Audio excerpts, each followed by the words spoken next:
Hello, how you doing, people? Nice to see you. To see you, nice. Hope you're all doing well. Welcome to Micks Mowers show. Live Saturday night. Hope you're all doing fantastic. I have been watching the rugby England Wales game. Looks like we're losing again at the moment, which is not good. But I saw the score a minute ago. I've been watching it live just before I went live, and we're losing by 3 points again. I don't know if we're losing by any more at the moment, but there you go. That's what it is.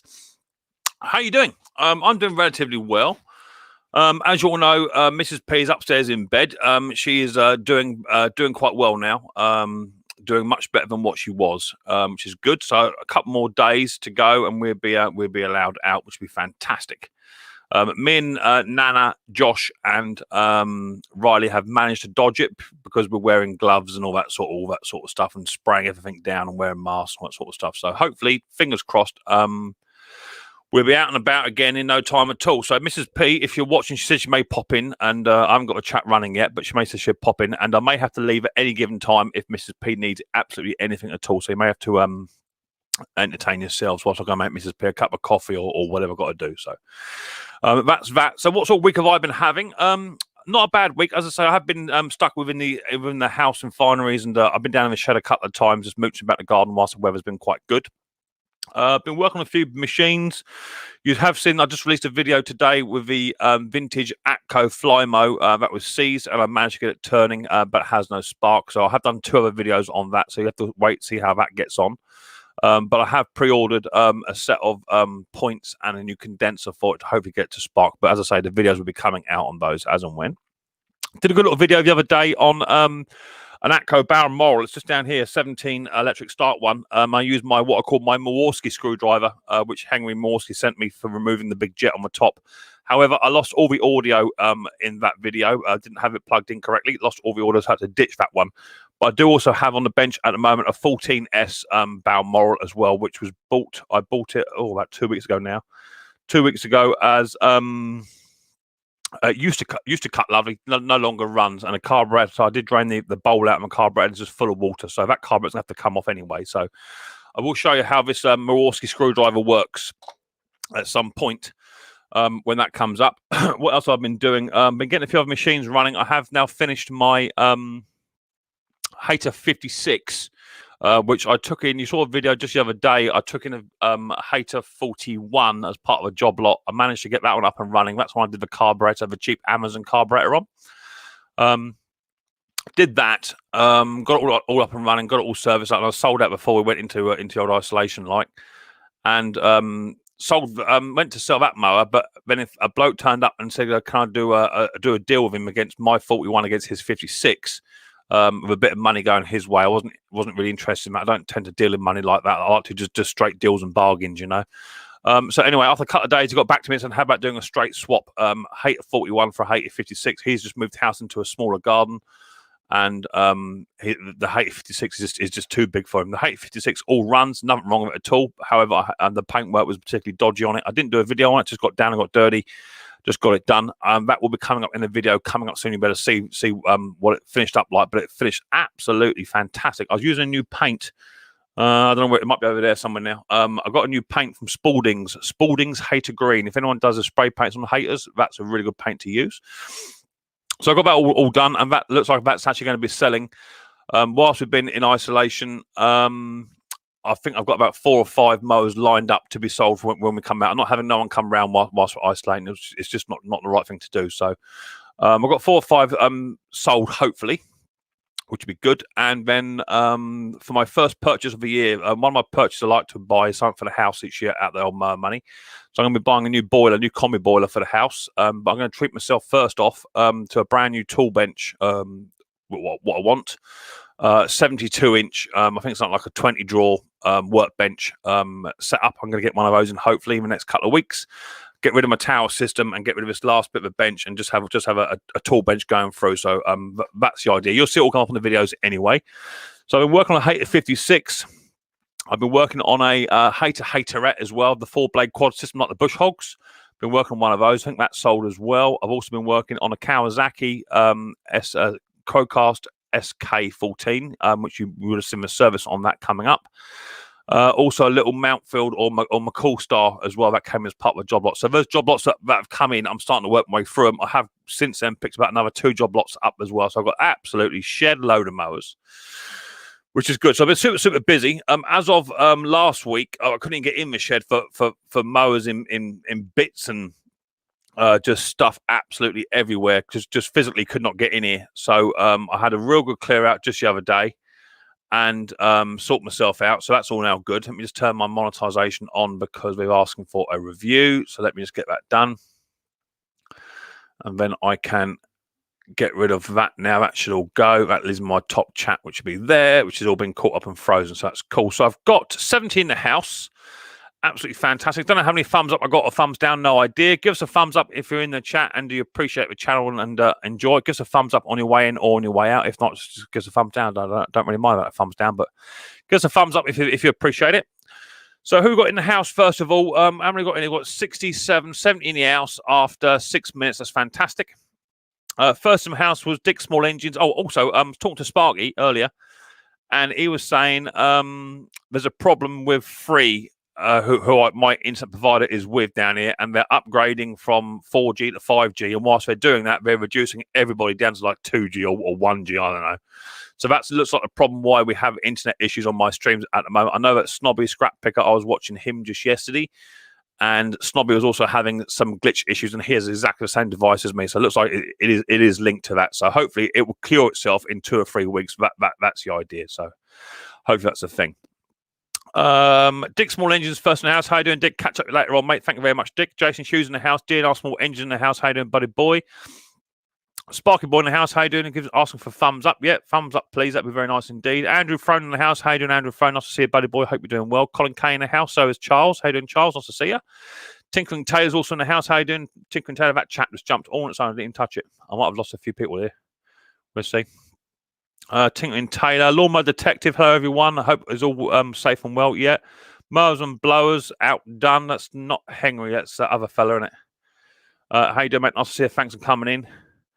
Lawnmower Detective. Tim McGrath's Cutter Man. How you doing, mate? Nice to see you. Hope you're doing well. Kevin, how you doing? Kev, nice to see you. Colin Kay's also in the house. How you doing, Colin Kay?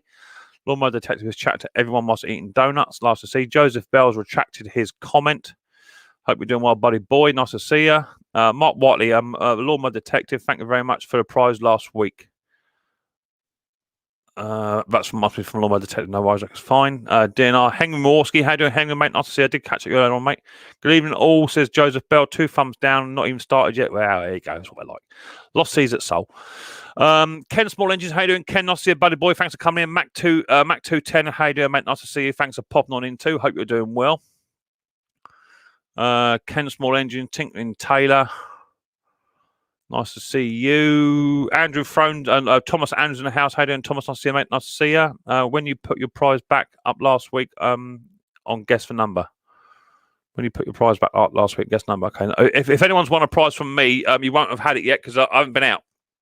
So I can't leave the house. So that's what it is. Jungle Bob Repair. How you doing, Jungle, mate? Nice to see you. Thanks for coming on in. Hope you're doing well. I've got 74 in the house. Give us some thumbs up, please, people. Much appreciated. Henry Warski, Benedict White, hello Mick, just watching me ads, Rilo Benedict, no worries. How you doing, Zach? Nice to see you, mate. Hope you're doing well, my buddy boy. Nice to see you. Benedict White, you're chatting to everybody, which is good. Tim McGrath's Cutter Man, you're doing the same. Stefan, how you doing, Steve? Nice to see you, mate. Hope you're doing well. Kay Baker, how you doing, mate? Nice to see you. Hope to just watch your work on the fly, Mo, Mick. Yeah, well, it's a bit of a story, that one. There's 2 or 3 parts to that video, but you'll see. You'll see how it gets on. Daz at 87. How you doing, Daz? Nice to see you, mate. Thanks for popping in. Hope you're doing okay. Nice to see you. Nice to see you. All Tech's also in the house. How you doing, All Tech? Nice to see you, mate. Hope you're doing okay. You're all chatting. You're all chatting. Good to hear she's well. Yeah, she's doing okay, Ken. She's doing okay. She has lost all her sense of taste and smell. She's lost all of that. So no matter what I cook her for dinner, it all tastes the same, which is much like Nana's cooking. But yeah, she's not enjoying it because she can't taste nothing. So she got textures, but that's about it. But I think we're past the worst. I think we're past the worst. How you doing, Bill? Nice to see you, Bill. Thanks for popping in. David, how you doing, buddy? Well, nice to see you. Glad to hear this news. Yeah, so am I, mate. Yeah, it could have been so much more worse. And thankfully, touch wood, so far, we've dodged it as well. But we have been really, really careful in the house. Really, really careful. Wearing masks, and if you stand still for more than 3 seconds, Nana just bleaches you. Jaden, how you doing, mate? Nice to see you. Thanks for popping in. Hope you're doing well. Howdy, howdy, howdy. Breezy's Bike Shop, how you doing, mate? Nice to see you. David's in the house. How you doing? Chris Wilson, how you doing, Chris? Nice to see you, mate. Thanks for popping in. What's the score on the old Wales-England game? Anyone know? I expect we lost. We were losing. Look like we're giving up. Tim McGrath's Cutter Man. Mick, can you share the link out for the hater paint? Hang on. I ain't got a link, but if you just go to www.spaldings.co.uk, there it is there, Spaldings. If you go to Spaldings, punch it into it'll come up, and just look for Hater Green. It's a good paint. It's an enamel paint, petrol resistant as well. That's what I've been using, and I used three filler primer coats, 3 top primer coats, and then 3 Hater Green coats, and 1 tin did a Hater 56 fully. And it come up absolutely spanking. I'll try and get you a photograph of it. Do you want me to get you a photograph? Hang on, I've got a photograph. Let me get a photograph of it. Fired up here. There's my photos in there. If I still got it, I think I have. That was a Haterette. Where's my 56er? Let's bring that one up. Select that one, and then also you want me my finished item, don't you? What it look like when it's finished? That one. Is it that one? I think it's that one. And that one. Let me share my photo. I'll share the screen before I share the link out. Google it. Gmail it. Micks Mowers. Hater. Send that. Right. I'll just fire my emails up and you guys can see that as well, right? Let me grab my emails. Bear with. Let me fire the old emails up and then I'll show you what it looks like. I don't want that. That's not what I wanted. Different computer, this one. And I want what account? I want that account there. Let's load that up. Let's blow that up. When it loads, bear with. It's thinking about it. Yeah, that's it. All right, okay. Well, I'll share that in 2 seconds with you, right? So you can see what it looks like. Bear with. Right, let me come back to you. Let's get through this chat first, shall we? And I'll share that. With you. Who else we got? Mark Whiteley, Bill. How you doing, mate? Nice to see you. Andrew Webber. How you doing, Andrew? Nice to see you, mate. Thanks for coming in. And Andy Charger. How you doing, Andy? Nice to see you. That's a Hater paint. Yeah, just go to Spaldings, mate. Spaldings Hater Green. It'll come up. Colin Kay also in the house. Thomas Mick, buying everyone lunch and dinner. Yeah, I'll buy everyone lunch and dinner, mate. Come on round, not a problem. How you doing, Ray? Nice to see you, mate. Thanks for coming in. Hope you're doing well. Jason Summers, how you doing, Jason? Nice to see you. I just jumped as well. Bear with me. Where did I jump to? Jumped about here somewhere. Hayes Machinery, how you doing, James? Nice to see you, buddy boy. Hope you're doing well. How you doing, Les? Nice to see you, mate. Thanks for popping in too. Hope you're doing well. Hi, Mick. Long time no see. Says Chris B. How you doing, Chris? Nice to see you, buddy boy. Thanks for popping on in. Hope you're doing okay. Tom Dommy, how you doing, mate? Nice to see you. Hope you're doing well. Hope you're doing okay. Twisted V Twin Garage, how you doing, buddy boy? Nice to see you too. Hope you're doing okay. Small Engine Restoration, how you doing, buddy boy? Thanks for popping on in. You're all chatting. Top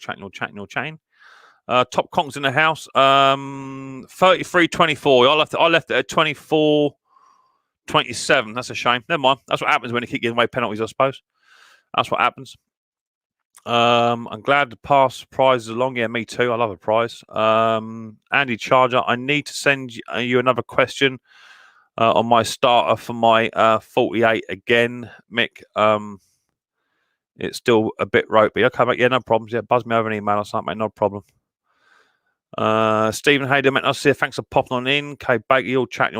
I'm a survivor of COVID. Yes, my missus is too. She caught it, but I think the vaccine definitely helped. Mick, finally got my favourite strimmer going. Ryobi 4-stroke after 6 months. Was cheap, £7 carb. eBay was well happy. There you go. That's what you want, mate. That's what you want. I've got one here. I've got a 4-stroke Ryobi here and a brand new carb on it and all, but mine don't run. My camshaft's gone on mine, and you can't buy them. I ain't throwing it out though. Good spares on those. Top Conga, Hengwalsey, mowers and blowers. Mick, Rich, mowers and blowers. Outdone. Pature, hope all that helps. Yeah. All right, Rich. Jason Hughes, Scotty Daniels, how you doing, Scotty Daniels? Nice to see you. Dick Small Engines, you all chat to each other. Grandad's Workshop, how you doing, buddy boy? Nice to see you. Thanks for coming in. 78 in the house. Give us some thumbs up, please, people. I just jumped again. Laugh out loud, you're chatting. BWS, being a mental week, machineries can't wait to get started back grass cutting on Monday. Celebrating my 10 years anniversary of seasonage. Fantastic. Well done, you. Good lad. You're chatting. Okay, mate. No worries. You're chatting. Yeah, hello. Bruce's shop. Brucey boy, nice to see you, mate. Thanks for popping on in. Hope you're doing okay. Right, I'm there. They're giving us vaccines starting next week here in Georgia. We've got 2 vaccines being rolled out at the moment. I think actually they're coming down to my age group in about 3 weeks, coming down to 50s and 40s. So I'll be getting mine in a couple of weeks. So that's cool. Let me show you that hater. Let me share the screen. So this is what the hater looked like before I got my mitts on it. So there it is there. Hater 56. Oh, a bit much. Hater 56 mower in that condition there. As you can see, these are aluminium decks for those that don't know. These are very popular over here in the UK. Very popular indeed. We're one of the top brand mowers without a doubt. Hater 56 had a little tiny hole just here which I didn't know about. Someone had filled it, so I actually cleaned the area off and fiberglassed it on the inside, and then fiberglass resined it on the outside as well, so it should be a solid fix. So that was it before I got my mitts on it, and then I sanded it all down, filler primered it, top coat primered it, and that's how it came out like that. So that's all finished off. All the top coat's done. All the muffler, muffkin was all sprayed up. Brand new side cover. The bag top was all sprayed up. So as a flap, so as the handles. Brand new belt went in there. New plug, new air filter, all change. Brand new pull cord, brand new blade, all tied up, looking rather spanking. And that hater green, a new hater badge as well. It's not the original hater badge on that either. So all done. So from what it looked like, which was that. So it's not far out the colour. It's a bit lighter, but not a great deal. It's about as close as I think you're going to get it. Some people just use a hammerite, but that's even lighter still. I have done one on a smooth hammerite. It came out really like a lime green, but I think you got to agree that looks quite spanking, right? And he swapped that for a Hater 41 Hawk. So super happy with that. That's now all up and running, and it starts first pull. It idles absolutely beautifully. It idles as it should do, as you would expect from a Hater. So that's cool. Took me about 2.5 days of solid work to get it to look like that. Or 2 days of work time in the shed, about 4 or 5 hours a day, you know. But looks pretty good. How you doing, Tone? Nice to see you, mate. Thanks for popping in. Hope you're doing well, buddy boy. Nice to see you. Did you try the transmission fluid trick, Mick? I said, no, I haven't tried a transmission fluid trick. I use this other stuff at the moment. What do you mean for shining up? I use this stuff. I use this stuff, which is what Martin Butler put me onto. Pledge Revive It over at Retro Restore. A couple of drops of that on a bit of foam, and it brings it up beautiful. That's what I use. I've had that bottle about, I don't know, about 4 months now, and I'm not even halfway down it yet. I use that. Any clear required? No clear. No lacquer on it. It's enamel paint anyway. Nice one, Mick. Very nice. Hater Mick. Yeah, it looks good, doesn't it? Money in the bank all day long. Very nice, Mo. Good job. How's the family, Mick Twisted? Yeah, doing okay, mate. Everyone in the house is fine. Mrs. P's upstairs at the moment. She may pop in a bit. In the chat, I mean. Mrs. P's doing okay. She's I think we're about 5 days in. We've all dodged it. Been really, really careful. But Mrs. P has lost all her sense of taste and smell, had a real bad cough and a bit of a temperature. And I bought one of those SATs machines that you can check the saturation levels and oxygen levels in the blood. Bought one of those just to keep an eye on her because it was a bit dicey for a little while. But she seems to have pulled through. So I think the vaccine definitely did help. Yep, same as Tone. Yeah, Mrs. P, she's doing okay, mate. She's getting there. I think they want to go back to work on Wednesday. But I've said no, go back Sunday because she needs a couple of days to try and build her strength back up because it does leave you short of breath. This old kitty, it does do you in. So never tried that. Use WD-40 or old petrol. No, yeah, try that. Pledge Revive It. You get it on Amazon. It ain't cheap for what it is, but you don't want a lot. Honestly, it's called Pledge Revive It Floor Gloss. It's actually a floor detergent. But if you what I use, the Briggs and Stratton filters, you get that little tiny bit in the middle that you take out the insert of the foam. I use that, just pour a bit onto that and just wipe it down it like that. That's how I do it. And anything black, your black sort of coatings, it brings it up lovely. And if it does need a bit of a shine, it does an absolutely lovely job. So try the old Pledge Revive It. It's good stuff. You don't want a lot though. You put too much on it, goes streaky. 75% of folks I work with have had it. Yeah, I hear that. Evening, Pete. How you doing, Pete? Nice to see you, mate. Glad Mrs. P's doing okay. Yeah, she's doing okay, mate. Yeah, she's doing okay. Yeah, my brother had it last week, D-Time. Yeah, it goes around. I'm Tone. I'm surprised we ain't had it yet, mate. I work with Tone. I'm surprised we ain't had it, bruv. The amount of people come from all over the country to drive a train, and then we're stuck in the same cabs as each other. I'm surprised we ain't had it, bruv. But I'm convinced I had it last year. Convinced of it. Beginning of January or February last year. Convinced of it. Because I was really rough. Couldn't even speak a sentence. You know me, I can talk. Right, so Harry sent you a message today. Yeah, Pete Frow's after a shaft for a KM 94, aren't you, Pete? Or for Harry. I ain't got one, Pete. I can't help you. Are you going to work next week? I should be back on the 3rd. On the 3rd, I think, Tone's my first shift back. 3rd. I think. I'm not sure what day that is. I don't know what day of the week it is today, apart from I do a live stream. Yeah, I'll be back next week at some point. I've got plenty on, Tone. I think I've got 3 weeks, three solid weeks out with you guys somewhere. Gravely, ma'am. Glad Mrs. P is okay. She's doing better. Yeah, she's doing better. Yeah. Right, so I've got 75 in the house. Good numbers. That's what we'd like to see. Sorry, Pete, been crazy. Yeah, we'll check it now. Righto, whatever. You haven't been busy. You've been watching the rugby. Mick, I gave you 50p. You'll give me 50p for hate. Yeah, bring it out. Yeah, bring it out. I'll do it 50p. Also, that 50p, I thought that's 500. Beg your pardon. It's money in the bank all day long. All day long. And we hate a haterette. I think I paid about 30 quid for that. That's up for sale for like 250, something like that. I bought brand new set of blades for it, full service. It runs absolutely lovely.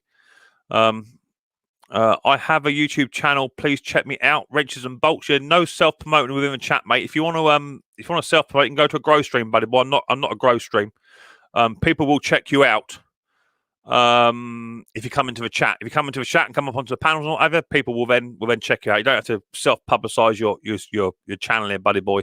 People will check you out automatically. That's what I like to do. Same as everybody else. Just keep running through the chats, keep saying hello to people, watching people's videos, comment on people's videos, and people will come and watch you.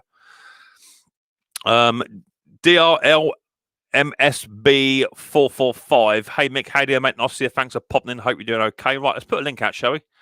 Let's see what we get. As I say, I may have to nip out at some point if Mrs. P wants something. So it's what it is. My wife will always come first. You know that. So feel free. Now, rules of engagement of the old chat is no more than 2 emojis, no swear words, no abuse. You can have plenty of laughing and joke. Just don't make it personal. No capital letters. It won't be tolerated. No self promoting within the chat. If you want to promote your channel, come up on the stream, tell us all about your channel, what have you, and promote it that way. That's absolutely fine. But you don't need to. This isn't a grow stream in here, so we don't have this old sub stuff and sub for stuff. We don't have none of that. Okay. When I put the link out in the chat, if you have your audio turned on, your visual turned on, you must be fully clothed, no swearing. You must be over 18 years old. Come on the chat, because this live stream is not intended for nippers, because now and again people do swear. How you doing, Michael Lawrence, mate? Nice to see you. So feel free to come on up onto the chat and have peanut butter on toast, Mrs. P. Yeah, she does love peanut butter on toast, but she can't taste it. She had 3 rounds today and she couldn't taste that. Yeah, any problems within the chat, then my moderators who are dressed in blue will give you a warning. They'll delete your comment, they'll time you out, and then they'll just hide you from the chat, and that's you done for the stream. And it's up to me then to remember to unhide you before next stream. So I don't always remember either. I don't know if I'll be doing a giveaway this week, because I hadn't had time to do prepare stuff. I've got something lined up, I think.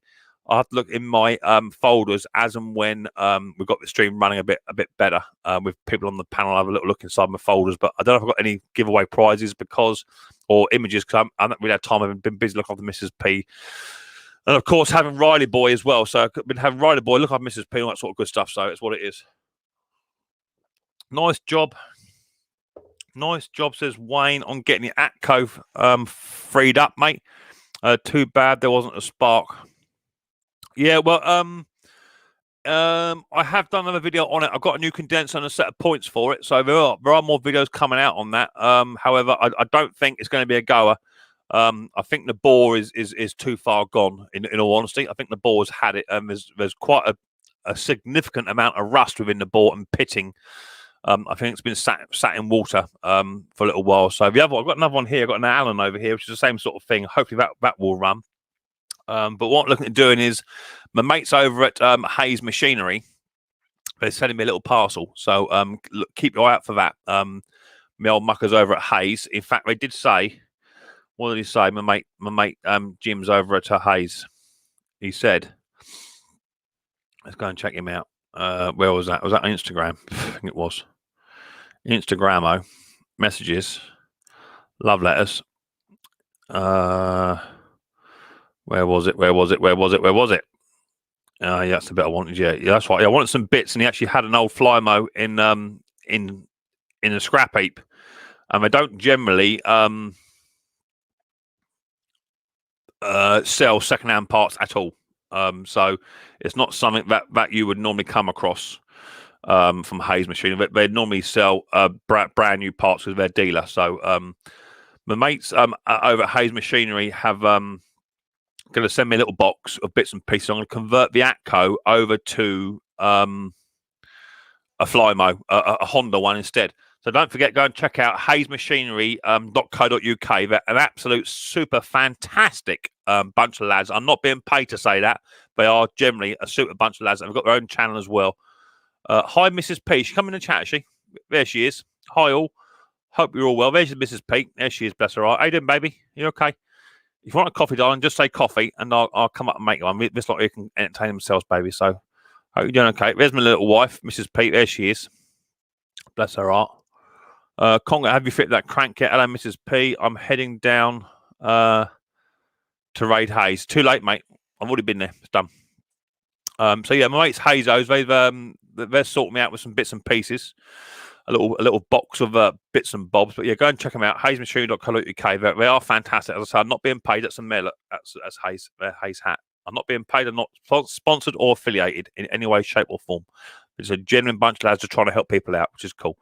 Right, so let me put a link out. 80 in the house. Give us some thumbs up, people. Say hello to Mrs. P. She's in the chat.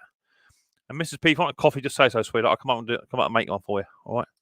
Right, there goes the link. Feeding time at the zoo.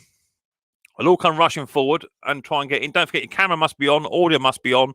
Must be fully clothed. No swearing. Otherwise you get dumped. When you come up on the panel, you must be interactive. Aren't you talking? I'm doing a good. Thank you. Mum's just got me a Coke. For now, fantastic. All right, baby, no worries, that's fine. If you're not interactive and you're not chatting and you're not doing what you should be doing, you'll get dumped. You'll get dumped out. It's not I don't like it. I want an interactive panel, people who actually talk and do something rather than sit up and like doing that. Because I can do that all day long. So you've got to be chatting. Ethion, I knew you'd be in the house. Smart Ark. Yeah, I see we lost. We only lost because we gave away about 4 or 5 penalties. I see that. Mrs. P, hope you get well soon. Hello, Mrs. P, get well soon. Hi, Mrs. P, said Micks Mowers. Right, who we got here? So we've got Ken Small Engines in the house. How you doing, Ken? Buenos dias. Hope you're doing well. I tell you, I missed your stream last week, and I got all these emails asking if I was sick. Well, as I said to you earlier on today, you are a bit of a YouTube slut. And you have been known to sit on people's panels for hours, and all of a sudden you just go missing, and then that's not right. And my watch time has been affected by it. Uh-oh.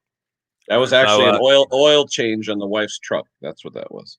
Yeah, I hear, buddy boy. Very rarely get a good sunny, warm day to work on anything. So, yeah, no, I hear you, mate. I hear you. I've got a few busy days coming up myself. I've had 2 or 3 phone calls and texts today with people wanting to bring their machines in for servicing. So I'm fully open. Ethion says, any excuse, Mick? Yeah, righto. If them penalties weren't there, mate, you would have stood no chance. We know that. I know that. Mick, when is your grass DJ Spark in the house? All right, mate. Our grass has just started to grow now, mate. About the past week, it's just started to tail up now. So yeah, it's on its way. To be fair, we've had grass all year round. As my mate down here, he always whinges at me because I always have grass all year round. Thank you, Bruce. It's Brucey. Hey, I was typing. Hello, everybody. Bruce? See you, mate. Bruce. I've also got this fella here. I have grass too. I have grass too, but it's under 1.5 feet of snow. I got about 8 inches left. Yeah. Blimey. I've got a fella down in the basement. Now, earlier on today, he was a bit drunk. Let's see if he's sobered up a touch. Hey, Ash, you there sobered he up? is. There's Ash. I still am drunk. Oh, my Lord. He's been on it like a tramp on chips, that boy. Definitely. Good. So I've got 4 or 5 up on the old panel already. Now, I'm going to be honest. I haven't watched a lot of videos this week. Mrs. P, thank you. I really appreciate it. I've been well looked after. She has. I've been looking after as best I can, and that's not an easy thing to do. In fact, I'm getting a bit despondent because Mrs. P has no sense of smell or taste. Anything I cook her, she just says, "Oh, it's really bland." I'm sitting there cooking food for her, and she's just criticizing, blatantly criticizing my dinner. Unreal. Blimey. She's doing all right. She's Good good. time to clean out anything absolutely, that you don't like in the fridge. I tell you, she's just absolutely fed up with it. She wants out, and we've done it properly. We haven't mucked about with this isolation period. We have actually done it properly. Mrs. P got a positive test, and she went straight into her bedroom, and that's where she stayed. She's only come out for a bath, maybe a quick drink or a smoke or something, and she goes straight back in that room, and she's in there for 8 to 14 hours a day, just sitting in the bed watching Netflix and just sitting there getting bored out of her head. So Blimey. we're doing it properly. So Yeah. and I think that's the best way to do it because. You got me. I'm a smoker, overweight, all the rest of it. If I copped it, I'd probably be quite bad. Nana's 74 years old. Got a little Riley boy with a bit of a low immune system, you know. So if we get through this and not actually have it ourselves, whilst it's been in the house with us, then I think we've done quite well. Definitely, 100%. Yep. Yes. So I haven't been watching a lot of videos. To be fair. Oh, sorry, Bruce. Go on, mate. What are you going to say? Do you think her vaccination will help in the long-term recovery? She got a shot, right? I think, yeah, she got shot. Yeah, I think the vaccination has already helped already, Bruce. Right. Because she had a little bit of low saturation and what have you, just for about a day. Quite flu-y type symptoms, a bit of a cough, cold, bit of a temperature, being managed with painkillers and what have you. For about 2 days, she had that, and then it has tailed off quite quick. Bearing in mind, Mrs. P, I'm not going to tell you how old she is, but she's about the same age as me. So she's in the same bracket, and they are saying that this can affect anyone. And given the numbers around the world of how many lives this has actually taken, I'm quite surprised. It didn't cop hold of her as fiercely as it has done with other people, but hopefully the jab has done its job. Right. Yeah, I get mine in 2 weeks, so yeah. Yeah, I'll get mine Yes, Tuesday. hope it's all right. Hopefully, we'll be. I've got someone put in the basement. We've got in the basement here. I've got Scotty Daniels. Like, come Scotty, and I've also got Mick. I see that's what happens. You see. What's that? Do that. Let's see what he's done there. You see, is he's put a little tiny caption in his title. He's then decided. I see now he's going to go see because I changed it. He put Mix Love Tecumseh Engines in his title. I changed it to Mix Loves Mick, and now he's gone back out of the room again. See, so there you go. That's what happens. So are you still on the beer, then, Ash, or what? Well, I've drunk a bottle of whiskey. Not good. You're going to be in trouble. Definitely. I'm already in trouble. I went in the house for a tinkle, and she's I've never run with me, so I'll stay in the shed tonight. Oh, he'll be all right. Get a little blanket in the shed, you'll be well away. I'll stay in the shed tonight. So, in all honesty, I haven't actually watched a great deal of videos, and that's true. I've watched some. I know, Bruce, you put one out a little while ago. I haven't seen that. I've been. Who did we lose? Yeah, who fell off? Ken. Oh, we lost Ken. There's my mate Dick. He can come on up. Yeah. So I haven't had time to sit and watch videos, unfortunately. Just two-stroke diaphragm. Just two-stroke diaphragms. You didn't miss much. Time for coffee. Yeah. Time for a coffee, Ash. Says Ken. coffee. Yeah. I Oh, could so have several. you'll be in the shed, then, Ashley. There you go. Oh, it's a bit cold in here. Mm, Yeah, you got to have heating, mate, innit? yeah. It was a good stream, though. Real good stream. I don't remember it, mate. It's the only it's the only it's the only time it's the only time when Ash actually starts talking when he's drunk out of his head. Yeah, That's definitely. all. So how have you been then, Bruce? You been okay, buddy? Good. I'm tired today. I've been working on those darn Homelite chainsaws, Mm. and they're hard because if there's one little thing, you have to disassemble the whole clam shell and pull it apart. You know, you just don't take the carburetor off. You have to take the engine right out of the machine and then take Bruce, the carburetor. did you catch the website I sent you, Bruce? The House of Homelight in Leon and all that?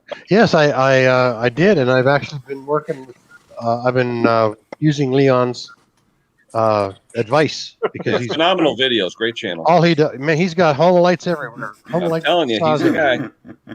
Yeah, he helped me with the air pressure oil injection for the chain. Oh, yeah. That's fun with the duckbill valves, yeah. Yeah, that's my next video is a duckbill valve. Everybody's going, "What the hell is a duckbill valve?" That'll be a good video. Dick looks But I like didn't it's still get out there. It's in the computer here, but it's not edited, and I have not had time to edit. But thank you, Ken. I wanted to I've say also- something. I've also got. My niece came over with the Go. bad carburetor for pressure washer, and I used the Mighty Vac on. It's a Yeah. Honda. It's a Honda clone, and it has the little brass jet, and it was leaking through the needle. And All the hoses you don't have to blow into, Bruce. yeah, Henry. great. Thank Hello, you. Henry. Hello, guys. Hey, Henry. Hi, Henry. How you doing? Good. How you doing? Good. So, Thank you. Henry, have you been buying t-shirts from Conker? I'm telling you. He said he didn't like the salmon one. He didn't like the salmon one. Oh, I thought it was pink. Coral. Salmon pink, yeah, salmon pink. Salmon pink. Yeah. For men, it's coral. Salmon. Salmon, right. Right. Henry Crazy. told me where he got it from, so now I have a source. Yeah. It's under Definitely. it's under the big W. Yeah. Wait, Mick, does I've that just mean I have to fixed go get a- my Conquer shirt, Mick? Yeah, definitely. I've just fixed a Let me go get it. 50 T2-stroke ice auger engine that calls for 24 to 1 fuel mixture. Is that? I would go to 40 to 1. I think he's frozen. Yeah. He's frozen. Oh dear. Yeah, I received Everything's going nicely. They fix or strip it. Yeah. Although I ran and then 40 although I ran a chainsaw on 24 to 1 with new oil and it ran terrible, and I bumped it back up to 45 to 1 and it ran great Mm-hmm. because that new oil is so sticky. Yeah. Yeah, I Anybody wouldn't else? put 50 to 1 in it. If it's calling for 24 to 1, put 24 to 1 in it. Yeah. If that's what it's calling for. I did that and it ran poorly, and I went back up to 45 to 1 and it ran good. On a Okay. Homelite. I have to double check. I'm not 100% sure looking at it now, but if not, it's no worries. Support that counts. What do we Appreciate lose? it. Ash. Just lost Ash. Ash. Uh-oh. Fell off his chair. He must have done. Either I that don't or the know how frying he- pan's gonna come a frying. There he is. There Refill. we are. Oh, did we lose Ash? Did Ash go? Yeah, we did, He yes, might we have probably did. passed out. Either that or frying pans came towards his head. Yeah. Yeah. Probably Owen Dawes has told him off now. Mick, better? You've had your fun. You can't Sure. keep getting drunk. Sure it has, yeah. There Either we that go. or the It's like a new boiler friend. persons came. Yeah, that's a possibility. Boiler person might have been there. Oh, Not that it really would matter because he's in the shed. So that background Sparky, is that from my yard? it could have been. Yeah. Oh dear. Yeah. We're sure missing Mexico right now. It was minus 18 last night. Wow. Bloody hell. You expecting more snow, Bruce, or no? Now that it's going to start warming up, like Mhm. that's an anomaly. It's usually around 0 now. The humidity goes up, and we get lots of snow in March. But it melts. It melts. You know. You got your snowblower ready? Hey? You got your snowblower ready for it then? I got 2. Ooh. Cool. You got your wife trained when the wife's going to help you to do that? No. The They're wives actually look out the window and go like this. yeah. Definitely. These are I'm so old. inside and I'm warm. Yeah. Well, my snow blowers are so old that the augers turn when you let go of the handles. Everything's still going. So you have to use your head when you're using them. Oh, yikes. Full attention required then. Exactly. Mm-hmm. My one John Deere is Oh, I 32. can't wait for him to fix my internet problem. I tell you. Yeah. My John Deere is a 32-inch, and my I guess this is Sears is a 24. Wow. That 32-inch is a great machine. Mhm. It's a 1974. Bruce, Made you it. don't have a single stage, all right? Yours are both dual stage. Both dual stage, and the big one, the 32-inch, has the rubber flappers on the impeller. I've got a video on single stage I'm going to put out. I love single stage now after I just aired a bunch of them. Oh, I'm still having a hard time loving them. if you have sidewalks and a lot of flat like pavement, they are the bomb. Well, they're nice for decks because you don't chew the don't chew the wood Bob, off. hello. There. Hello, Scott Keller. Yeah, we're looking at the moment trying to find someone with an electric sweeper for outside. Right, the landlord wants one, and he's been trying to find one cheap enough, but they're too expensive. I told him to get a sweeping brush. Hello, mate. What do you mean, sparking attachment off for? No, just the two brooms at the front just spin round. Yeah, like the long thing. Yeah, they're ridiculously expensive. Yeah. So yeah, the landlord asked me to look out for one. I said, "Why?" She said, "Because he's sick of the front getting dirty out there." But it's been pretty bad. Mm-hmm. This time of year, they use the big brushes to get rid of all the sand from the winter, all the parking lots. Yeah. Not yet here. Yeah, that's about May, right, Bruce, in your area? Well, no, we'll be cleaning up at the end of March. Okay. I'm melting ice right now. Like what happens is the garage roof melts off, and it flows out into the alley, and the ice is 2 inches thick out there behind the door. So I'm constantly putting salt out there, salt mix. I was watching the Chinese the inventions thing the other day, and there was making a hot roller that goes over snow and it melts it basically. And they've put it like spikes in the front of it, so it gets super hot and it clears the way for it. They're trying to do in the new airports. Oh yeah. Yeah. And I'm like, my God! So it's 120 C. It goes up to how hot it gets, and there's literally a flame inside it, and it's literally no snow in front of it. I could use that. I use a gas torch on my sidewalks and my front steps all the time. You mean like a tiger torch? It's like a rosebud torch with the gas grill tank. Oh yeah. Yeah, it's the only way to get the ice off the front porch because it drips from the gutters, Right. and then it freezes. So Yeah. The airport here wants a new way of getting rid of ice, and they're coming up with this idea. It was on the Discovery on the old YouTube. It was just something that I was watching. I was just bored, and I thought, "Wow, that's interesting to watch." Mm-hmm. So, yeah. Oh dear. Yeah, it's fine. That's cool, Scott. That's cool. Oh dear. How you doing, Mick? it looks like he's deep in thought. Yeah, my internet is my internet is giving me problems at the minute. I'm just trying to work some stuff out here. So you guys carry on. So I'm getting there. Okay. Yeah, Yeah, Bruce, I looked at that website the other day. I was actually binge watching Leon. Any of you guys that like home light chainsaws? This guy Leon's chainsaw parts and repair. Yeah. Unbelievable. That's all the guy does out in Oregon. And he's near neck to the woods, right? Well, I think he said he's only Oregon. Yeah, that area. But he's unbelievable videos. He sells parts. There's a whole website called House of Home Light. All kinds of cool stuff. Wow. Yeah. Because they were made literally a half hour from me in Port Chester, New York. And So- some in Quebec, and some in Quebec too. Terry brand. Yeah, Terry was a subdivision. Textron, when Textron bought out Home Light, they contracted Terry Canada to build Home Light chainsaws. So all the ones up there, you'll see it says Home Light Terry. Oh, well, mine just say made in Quebec, but it was a 1976. But if you look at it, it should say Home Light Terry. Okay. Ah. A home light, are they a domestic for the home use or are they commercial? Well, Home Light was Homeowner Lighting Company, something like that. And they changed it to Home Light. It was an abbreviation. But they started in the 1920s. Then in the 50s, they got bought out in the late 50s by Textron. And then Textron kept making them into the 70s and 80s. Now, I don't even know who owns them now. I think Ryobi owns them now or something because they look just like Ryobi's now. They have similar coils. Yeah.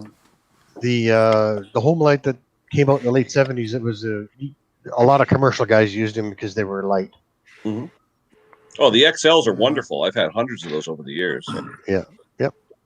But that oiling system, Bruce, with the duckbill and all the, I mean, that I had a bad cap, and the way the system works, it has to pressurize. And 90% of the caps, they work. And if they don't seal, you don't get oil. You burn up your bar. So a lot of people just swap out the fuel cap for the oil cap. The first scene in the video is I'm using the Mighty Vac on the hose to pressurize the tank to see oil spout out of the output. Yep. So did it work? Yeah. Oh yeah. Oh, okay. Yeah, you must have decent caps and decent cork gaskets. When it doesn't seal, doesn't work right. Now, is yours the kind with the pump, Bruce, with the diaphragm and the pin? Yes, it's got the little side. Yeah, and that really reduces. There's two versions. There's that one and the one that comes off the crankcase. Yeah. Yeah, and the one I've got, that pump really helps to regulate that airflow into the tank. Mm-hmm. You don't get the high spikes from the impulse. Yeah. The one that I have, Bruce, I'm working on now, the guy took the duckbill valve off or it fell out. Mm-hmm. So it's sucking oil into the crankcase. It's a mosquito fogger. Right. You'll find that little brass tube and the duckbill in the tank if you want to take I'm hoping so. I have to drain the oil out and see if it's there because that little tube is around $25 on eBay. I know. It's ridiculous. It's just a little sintered bronze tube. I'm sure you could find a little piece of brass and drill a 13 or 3/16 hole through it and put it in there. Yeah. But everything on those they're just like coilers. You know, the coils are non-available. And then you got to go non-OEM, $50 for a coil. Yeah, but check on Leon though. Leon has tons of those parts. Yeah, he does. Really but his, I got to do the conversion to Canadian dollars. True. And that's true. It's right back up to $50. Yeah. And I got same coil.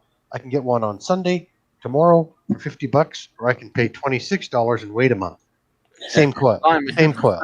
Wow. And that's good. That's fine. If you're in a hurry, you pay more, and that's just fine with me. Now, you talking Amazon, Bruce, or where? Yeah, Amazon, 2-day turnaround on those. Wow. But they're $50. And the second saw I'm doing, which is mine, it kept quitting on me, right? So I took it all apart again, put it in the vise, took the tanks off so that the flywheel wouldn't rip the tanks up. And I put a drill on the flywheel, and there's a good spark there. And then about 5-8 seconds, the spark just dies down to nothing. So that's what my problem was. I wonder if it's a condenser. Well, no, these are electronic ignition. Oh, they are? Oh, okay. Right from the 70s, which is yeah. Wow. Which is part of the problem because the heat inside those things, they're basically a small motorcycle. We're all enclosed in the thing the size of a telephone. Yeah. So, that little 440cc engine's putting out a lot of heat. Andrew's run. Hey, Tim. They're heat. They're real peppy for what they are, Bruce. They're great for just keeping in the truck if you got to do any little limbing or something. Yeah, good truck saw. That's what they call them around here is truck saws. Oh, where'd Nick go? He's just getting himself sorted. Yeah, he's got problems with his internet. Yeah. I tell you, it's absolutely doing my head in. I don't know what. I know Sparky was talking earlier on Ashley Stream at 3. That's my internet provider, and they're upgrading to 5G. But whilst they're upgrading, they're going to restrict everybody else's internet until they get it sorted out. Isn't that fun? You seem okay to us. Are we choppy to you, Mick? All of you lot are all robotic. That's what it sounds like. And by the time I try and butt in. By the time I try and butt in, you lot are already talking. So whenever I play it back on the phone later tonight or in the morning, it all seems absolutely fine. But it is mega glitchy my end. Absolutely stupid glitchy. Micks Mowers, I will have a look. I did that. Sorry, that was me. Cheers, Bruce. Cheers, Bruce. You're really helping, buddy. Yeah. Sparky, no, put a robot voice on now. With friends You know like what me you who like for sound effects. with friends like me who needs an enema.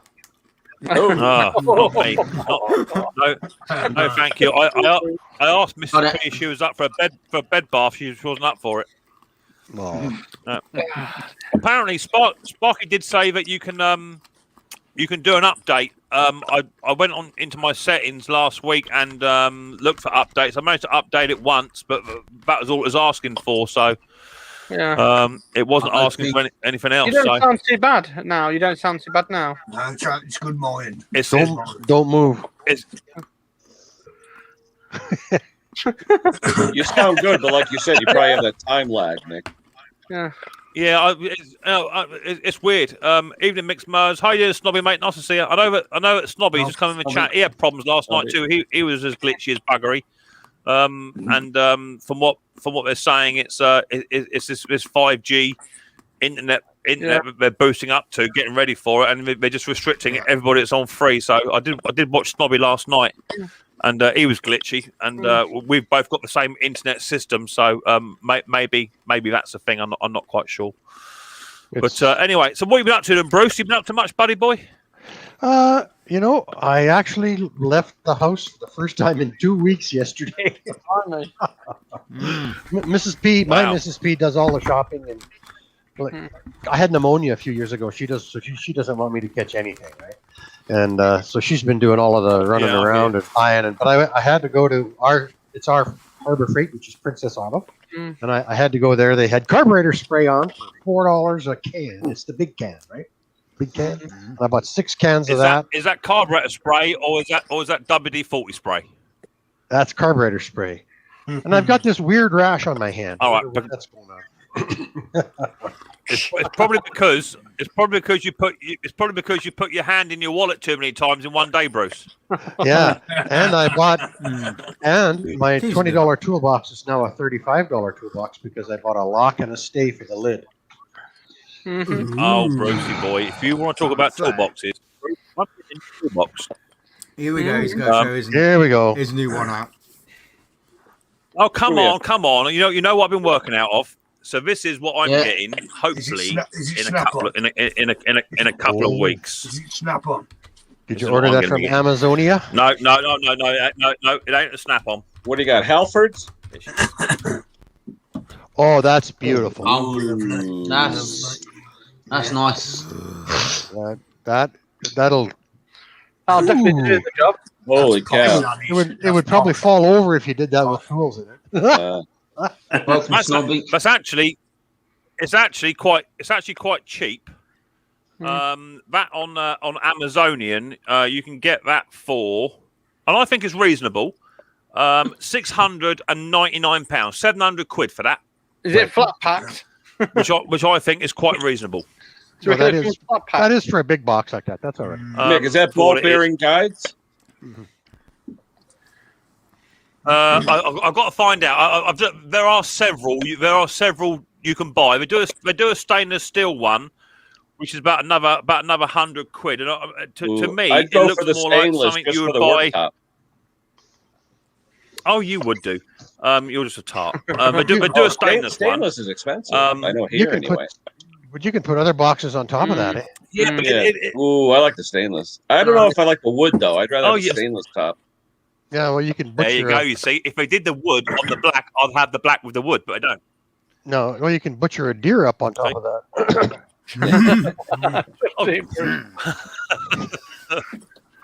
So yeah, I'm looking at with my first investment, and hold on to your hats, okay? This is where it gets really important.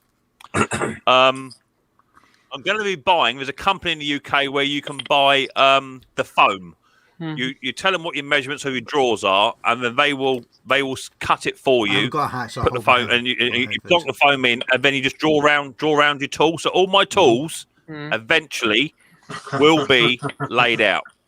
Now, I'm not quite sure how I can go with that, because for the past year and a half, I've been getting hold of screwdrivers and just sort of, I'm not going to throw that because my mate Henry told me that.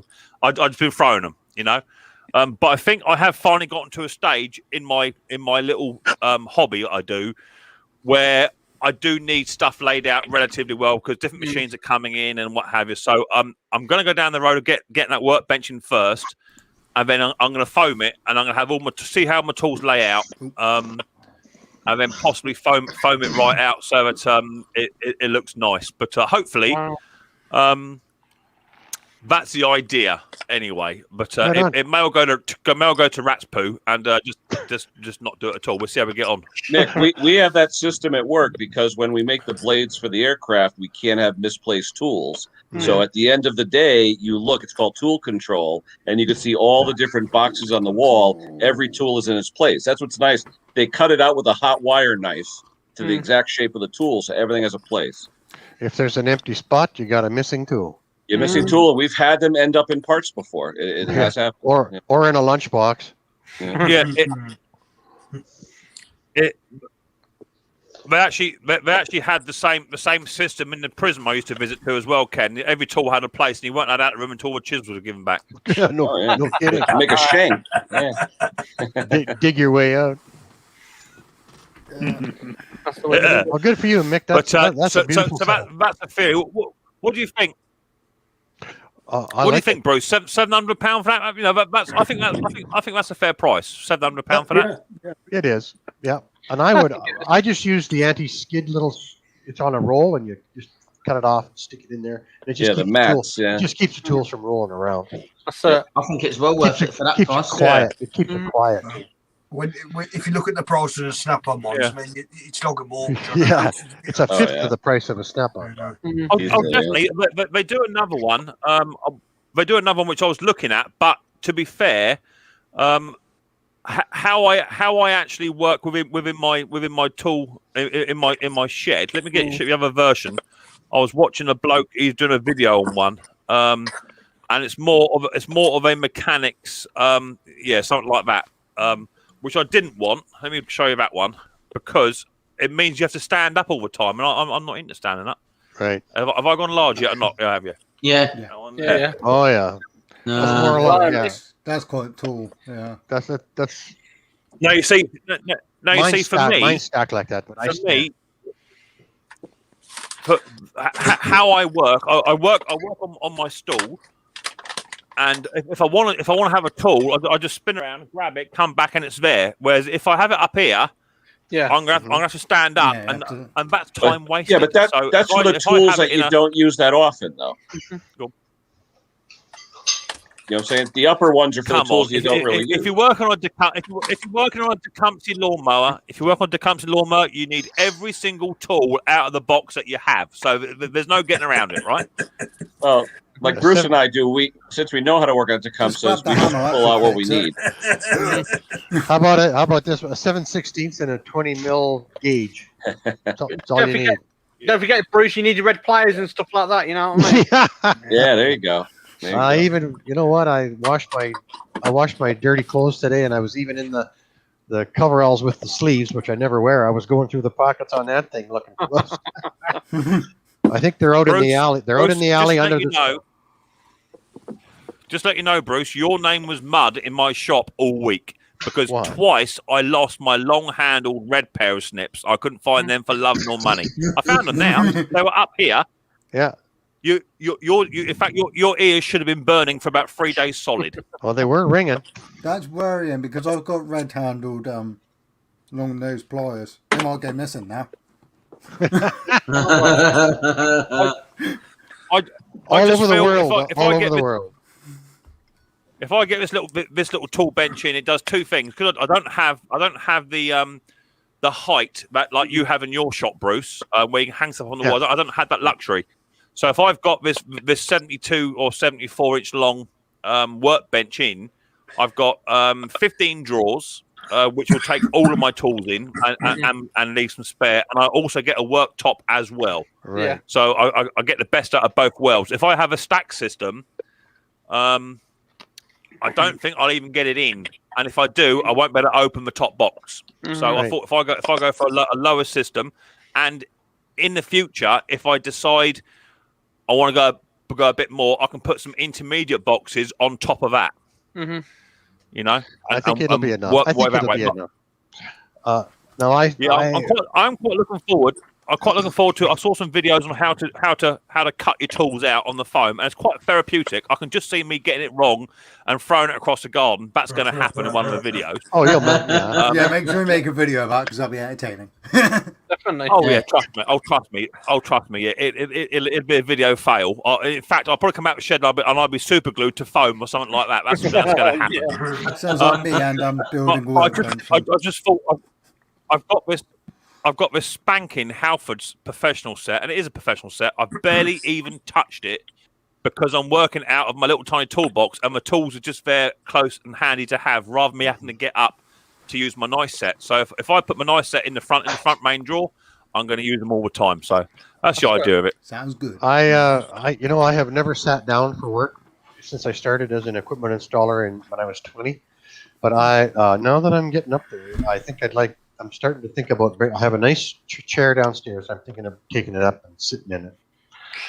My back just gets so tired at the end of the day. My back is just killing me. The advantage is, Bruce, and I am, several decades younger than you. The advantage is that you got your lift table, so you can set that to any height that you need. You don't even have to get up to pump it up. Right, and with a nice smooth concrete surface that you've got in your garage, in your workshop, you can scoot around on one of those little tiny stools with ease, and have it, and it's so much better for you. I know that Pete Froud, he's in the chat. He's just recently picked up a mower lift for himself. I think his mum bought as a gift for him. Nice, and he's only got a very very small workshop. But already he's benefiting from sitting on a stool, working away. He's got a little workbench to one side, and he's working away, and it's just so much more better than having to walk around and all that old sort of caper. I can't put up with it. Even if it, even.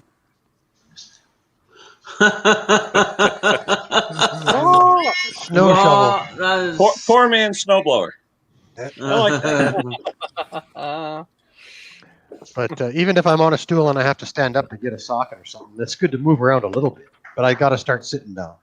Well, definitely. But I always find, Bruce, you get enough exercise when you're working on a decumping. It comes to start blinking things. You end up pulling the cord for 35 minutes anyway. So you get your workout there anyway, don't you? Or a Homelite saw, same thing.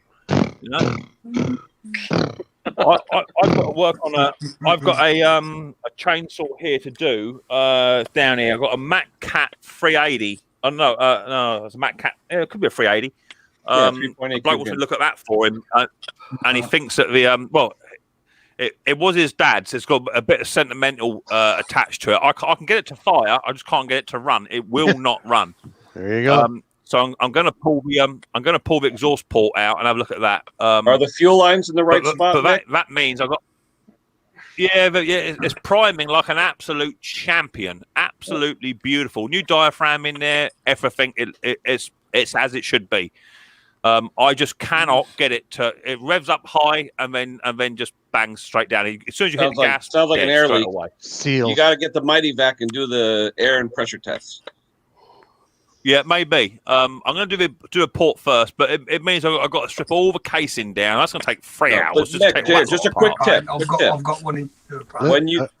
When you fire it up, Mick, take some carb spray and spray it around it real quick. Just to see, it'll stall out immediately if there's an air leak. Yeah, it'll suck in the hydrocarbons and and immediately. I'll look at it. Without taking it apart. It's on my list. It's on my list of jobs to do, but I'll get around to it. It's on my list, but I think there's something else going on with it.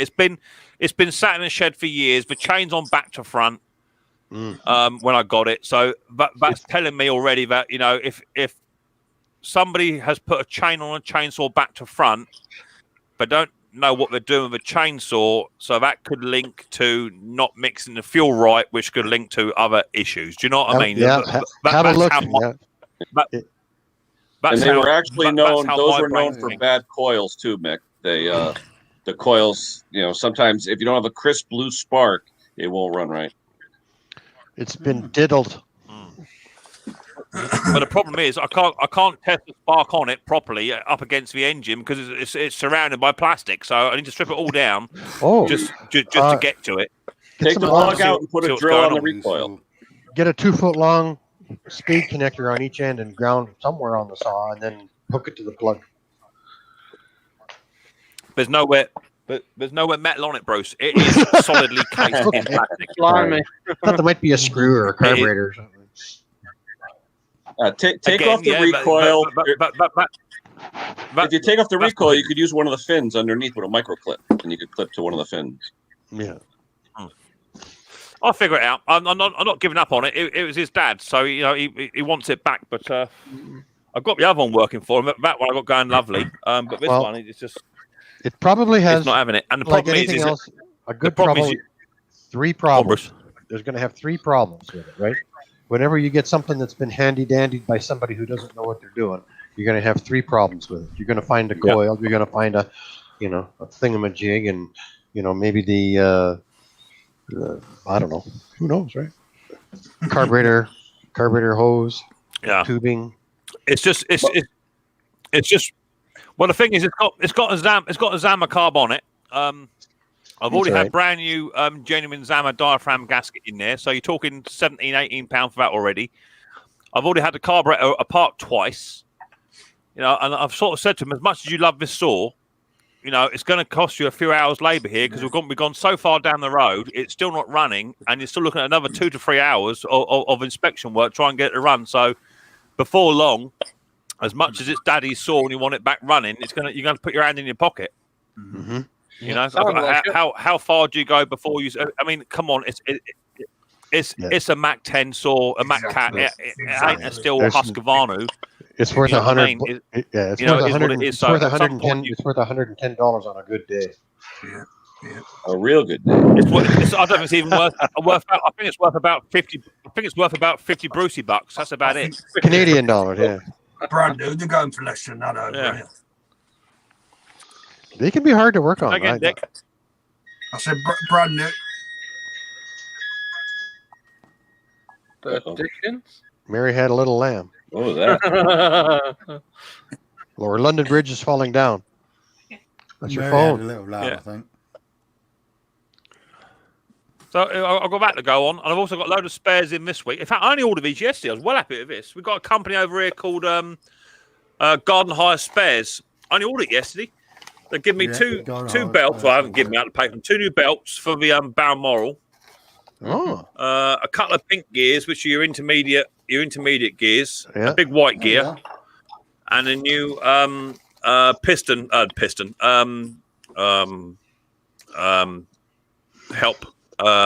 Pinion rod, a pinion gear. That come yesterday for me from the Balmoral 17 ES. Who would have thought? So I'm happy with that. I can get on with that tomorrow now. I ran out of sodding petrol today. Had no petrol, so I had to get hold of her sister-in-law to go and get petrol for me. So I can't leave the house to even get bloody petrol. Right. So I'm the right week of it. Can't even leave the house for a pint of milk. It's absolutely crazy. Sorry about that, Mick. So no, you're all right, mate. It happens. Don't worry.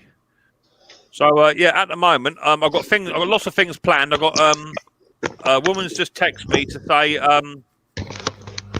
she bought a mower off me last year. It runs absolutely A1, but wants a service. I thought, lovely, that'd do me. Oh, yeah, I love those, eh? She'd bring it in next week. It's a bloody hater 41 with a Decumpty on top as well. Lovely. I got that to do, and I got a Stihl FS 55 in as well. And I've got one of your favourites, Bruce. I've got a nice little Honda HR 192, 194 coming in as well. A smoker. That's coming in for no spark. Apparently, he's had the spark plug out and it's not sparking. Apparently, yes. So I've got that coming in next week. Could be one of the yellow leads grounded somewhere. Just connect everything right off the coil, right off the bat, and fire it up. Just disconnect the coil. Oh yeah. So that nothing can ground it, and fire it up and see if it's got a good coil. Yeah, definitely. Yeah, I'll investigate it. It'd be nice to work on a decent machine for a change. I just got it one too. Working on all the muck. Sorry, it's a lawn boy with a Honda GX 160 on it.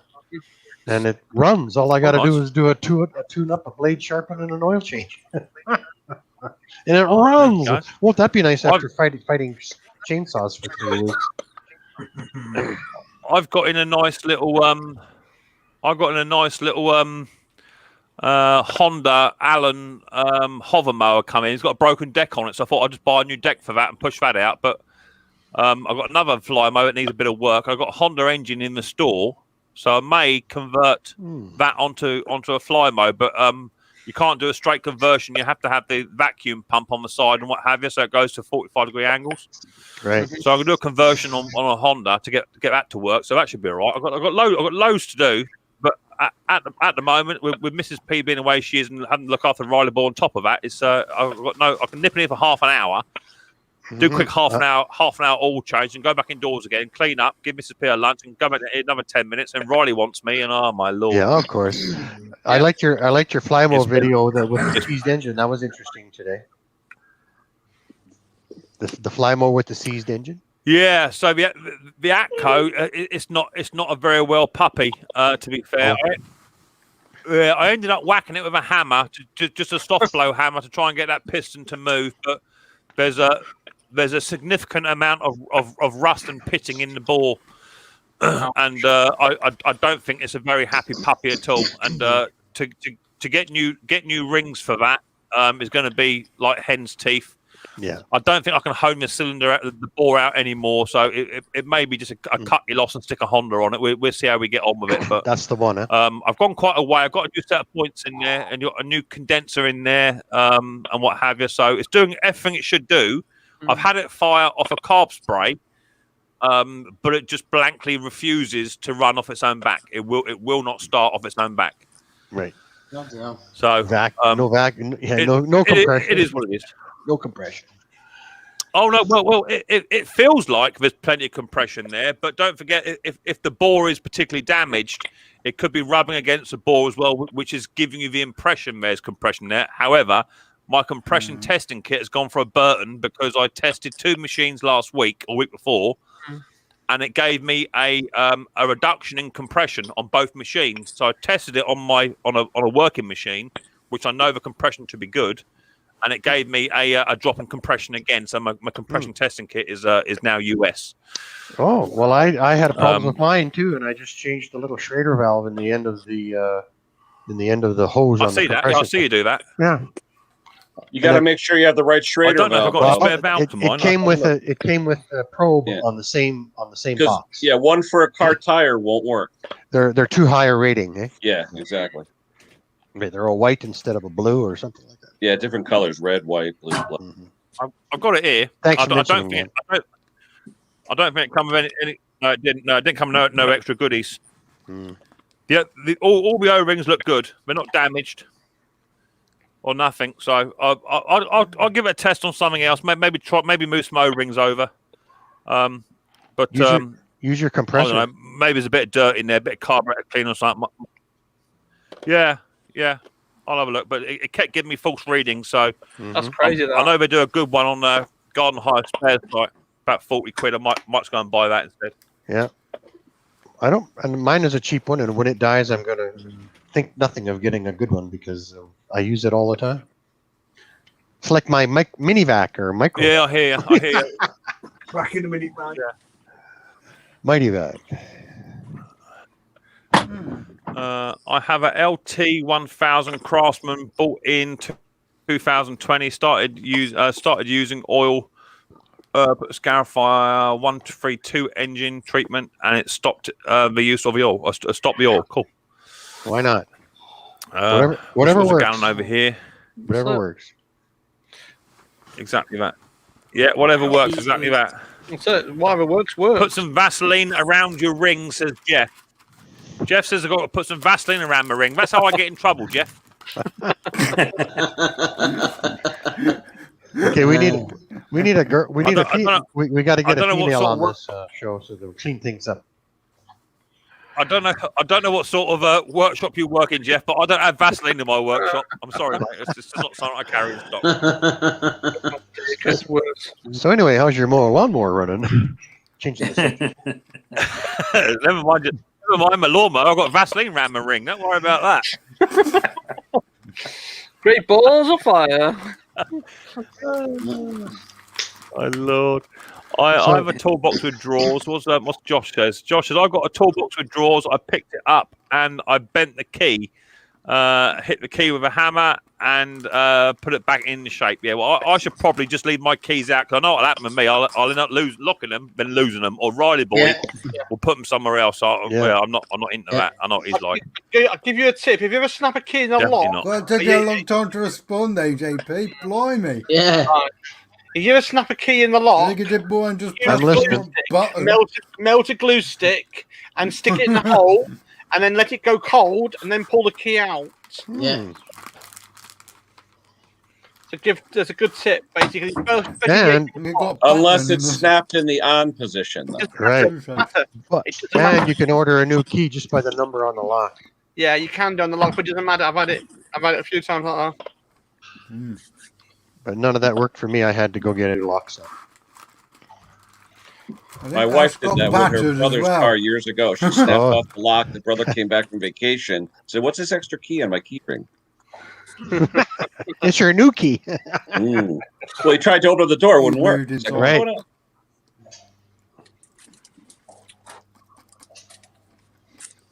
Hey, those Tecumseh points are sure hard to get at under the flywheel, eh?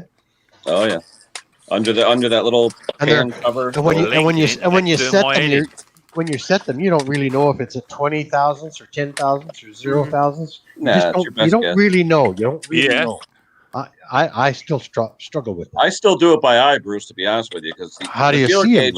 It's never going to stay with the feeler gauge. So I just do it by eye.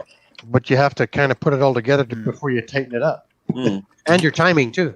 You know, that's yeah. Most of them it's stamped right on top of the lid, and then they give you that little extra piece. Yeah, mine weren't, Henry. I actually rang up. I rang up Terrell in the end. I give Terrell a quick bell, and he went, "Yeah, 20 foul. Cheers, fat mate. Thanks, fat." Yeah. So I rang him up, and I think mine was about right. I've got mine sparking, and a real good spark too, with a new condenser on there. The advantage is, of course, is if that engine is terminal, I search everywhere for a new coil one of those, and you can't find them. So now, if anything, I've got this engine which is terminal with a coil ignition module with a new set of points, coil and condenser, fully working and tested. It should still sell for like 50 quid on its own. You know what I mean? Put it in the inventory. Something will come in. The problem is his Tecumseh inventory gets picked up by the garbage collectors every week. Oh, come on. No. I just keep the small stuff. I don't keep the big stuff. I don't keep decks. I don't keep bars, handlebars, all that stuff. That goes, but I keep the little stuff. But we don't have what engine. I try. We don't have rusty. I try and keep as much as I can, but you have to ask the question. You know, when do you say stop? When do you say enough is enough? Because you end up with just heaps and heaps and heaps of hordes of stuff. So sometimes I find it easier to, especially if you're doing service work and what have you, just get the mower in, price them up, get all of the parts up, parts come in, give them the bill and move them back out. That way you don't have to hold no stock. All right, you've got to turn over in 3 days. But that's how I prefer to work now. Yeah, it works good too.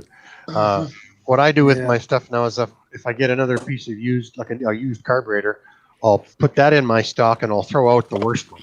And then there's a rotation there. Because I think one beer flat of carburetors per make is enough. Like a box of Hondas, a box of Tecumsehs and a box of Briggs and a box of Yahoos and Kohlers and Wing Wangs and, Longkins. You're the only person I know, Bruce, that's probably got about 35 Tecumseh carburetors. You've got all the new old stock, in your shed, didn't you?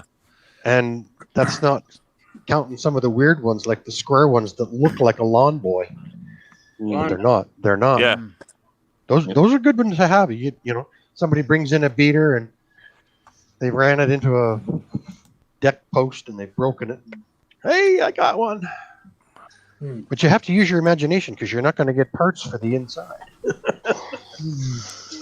No, sure. No, you have to do what you have to do. You know, I learned very quickly in my old shack. I was just keeping everything, and I had tubs and tubs and tubs of stuff. But you were newer too. And I keep all. Oh, definitely. But now I keep all my plugs. They're behind me. All my plugs, air filters over here, always over there. I've got everything that I need for general servicing. And if I need a brand new carb, I'll just order one up. And just say it'll be 3 days. 3 days is still better than having to wait 3 weeks from a mower shop, right? So exactly. That's how I see it. Yep. I finally, when I did my shop reorg, that was part of the game. I had all the stuff. I was running out to the shed, 20 below, sweater on, freezing my rear end off, going out to the shed to get a coil, and then I was storing, Briggs and Classic rewinds in the garage. Well, you don't use those very often, so then I swapped everything out. I'm not running out to the shed. Aw. Hi, everybody. Okay. There's Jeff. Nice shirt. Yeah.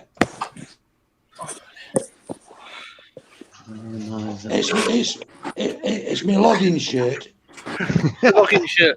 I'm a lumberjack. I'm okay. Lumberjack, yeah, lumberjack. I smoked all He's a lumberjack.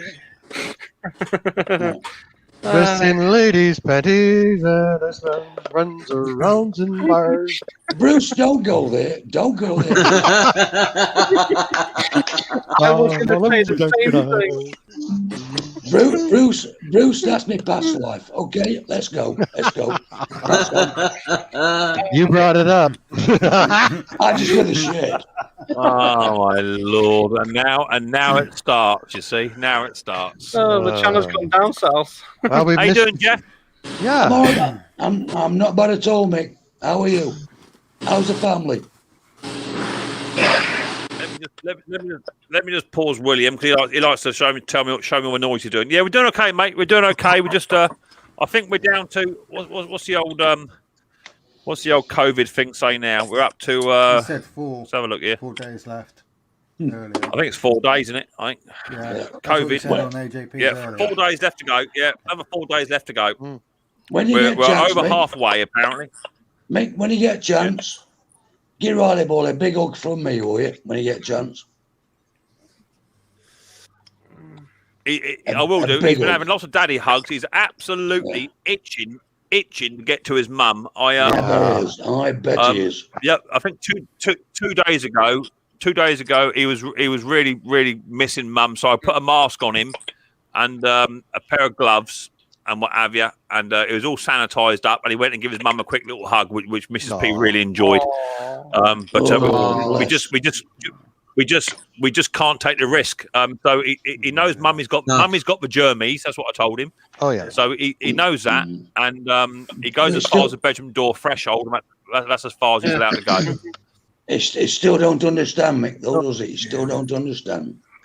He don't fully grasp it because it's for little things. It's the little things like touching door handles and banisters and the taps, and everywhere Mrs. P goes, she's got a bag of wipes and she's wiping absolutely everything, and I'm going behind her wiping everything as well. So we bought a multi pack of Dettol kills 99% germs, a big pack, from Amazon. I think about a 5 or 6 pack for about 20 quid or something like that. We've gone through 3/4 of that already, just wiping stuff down, and we've got a special bowl. Mrs. P's got her own coffee cup, her own soup cup, her own bowl, her own plate, her own knife, her own fork, and her own spoon. She has her meals. I've got gloves and masks on. I come downstairs, it goes straight into a bowl of hot soapy water with bleach in it. It sits in there for 3 or 4 minutes before we do anything. So we are being as clean as we can, but at the end of the day, how far do you go? I would have thought that with it being in the same household, me or Mrs. P or me or Nana or Josh would have copped it, but we tested ourselves this morning and we're both we're all negative. So it seems what we're doing. We're doing okay. Yeah, we're doing okay. But it's just this. I can't abide this having to ask people for help just to go and get a cup of coffee or Come on, Mick. a pint of milk. Come on, Mick. Let your ego go, pal. Just let that ego go. Come down to our level and just ask. It's got nothing to do with ego. It's got nothing to do with ego. It's just I've always been, don't forget, I left my home when I was 16 years old. I've always been a really independent person. You want something doing? You want something doing right? Do it yourself, right? You want to buy something and you haven't got the money, you either buy a second-hand version or you save up and get it. If you ain't got the money, you can't have it. So Mick, I'm sorry, Mick. I'm really sorry.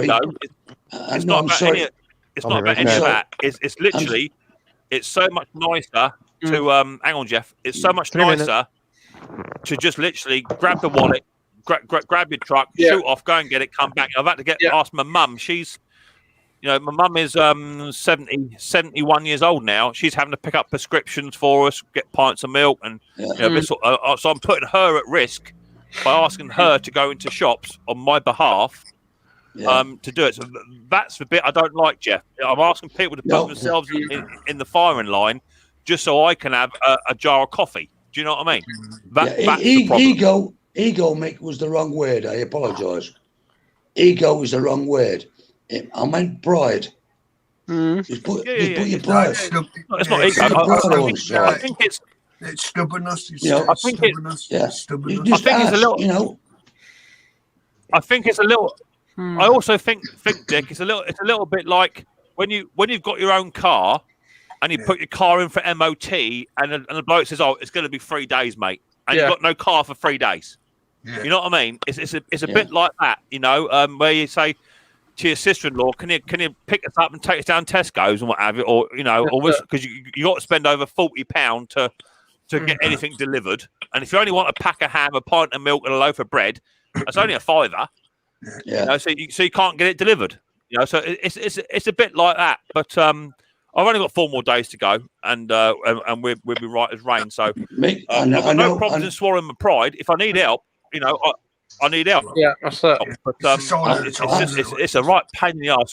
There's a difference a big difference between being in lockdown and being in isolation. There's a massive difference between the two. Oh, there is. And isolation is absolutely crap. Yeah, my dad's been isolated since last March. You're in March. Really? And like I said, I took him out. Remember to tell you last week? I took him to Tesco's for the first time in over a year. Oh yeah. And he went to the cash machine, nowhere to lie. He said, "I'd like some money to buy so I could buy a paper from Paperboy." I said, "Okay, now go to the cash machine." And he put his card into the machine, and he put the wrong PIN number in 3 times. Ouch! It's locked his card. He can't get nothing. Right. Oh, so trust me. I was Bless him. My mum was really, really poorly about 2 years ago. She was mega ill. She had heart failure. She was in intensive care, all that sort of stuff. So my old man, he's 74 years old, and I'll give you a description of how behind the times my old man really is. He had a broken strimmer a little while ago, which my brother broke for him. All he broke was just a little tiny trigger on the throttle. That's all it was. Yeah. So he said to me, "Can you fix that for us?" I said, "No, it's broken, Pop. I can't fix that. Maybe get a new part for it." And he said, "Oh, I'll just throw it away." So, well, let me have a look. So I investigated it, and I could get a brand new trigger for it, come from America, for about £4 plus shipping. I think kind of about £8 or £9 total. So I ordered it. So right, I'll get a new part for you. Be here in about a week and a half, something like that. £8, blah, blah, blah. He said, "You're telling me you can get a trigger for a strimmer from America for £8 posted to your door?" I said, "Yeah, I've ordered it." I said, "All you got to do is just pay for it." I said, give us your debit card." He said, "No, I'll do it. And he come over and he said, "Where do I put my debit card in?" And he was trying to find a slot on my laptop of where to put the credit card in. That's how behind my dad is. But anyway, when my mum was really poorly, dad was going to the hospital every day, 2 or 3 times a day, going to see mum in intensive care and what have you. So I said to Pop, "You don't have to, Pop, you ain't got to do it all the time, mate. Have a day off, you know. He said, no, it's my wife. I will do this. It's my duty. Okay. So I said, well, do you want to go shopping? He said, yeah, that'd be handy. So we went down to Tesco's and he said, I've got to get some money out. I said, why? He said, to pay for my shopping, you idiot. I said, you got a debit card. Just use it in the chip and pin thing. You ain't got to get money out to pay for shopping. You just do your shop and then you give me a credit card. You put your pin in. No. Anyway. So to save having a straight out row with the old man who's 74 years old, no, he went down to the cash point. He put the card in, put his pin in, declined. Took it out, put it in, declined. So if you do it again, they're gonna take the card off. So I said, have you got it written down anywhere in a code? He said, look, it's the right bloody number. I said, it's either the wrong number or you've got no money in your bank. He said, I've got loads of money. I said, right, so it's the wrong number, Pop. You need to think now because you don't get another go at it. So I said, have you got it written down? He said, I have at home in the book of magical things. So I went back home, found the code, and he said, that's what I was bloody putting in. It's all right. We'll go back. I went back down there with a bit of paper written down on.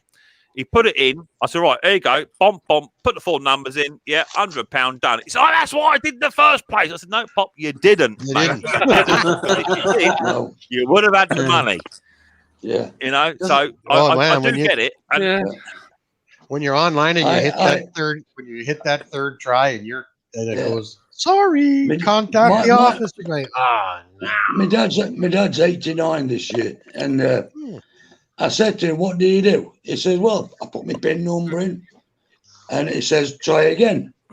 So I tried again. And then I come up and said, try again. It says, so I tried again. It's the same number. What's wrong with this machine? It says, it won't give me no money. I said, well, what's your number? And it says, it's this, and this, I think. I said, well, are you sure? He said, well, it's wrote, I've got it written down in my purse. I said, where's your purse? He said, it was at home, but I was thinking about it, the same as you, Mick. I says, it's this. I said, well, let's have a look then. So he got this purse out with paper on. I said, did you put this number in? He says, I think so. I don't know. So I says, what you've done here, Dad, is put the right numbers in the wrong order. Yeah. He says, oh, right. Don't they recognise that then? I said, no. You have to be put in it right order, otherwise you don't get no. He says, what a bloody carry on this. They're my numbers. Why don't they know?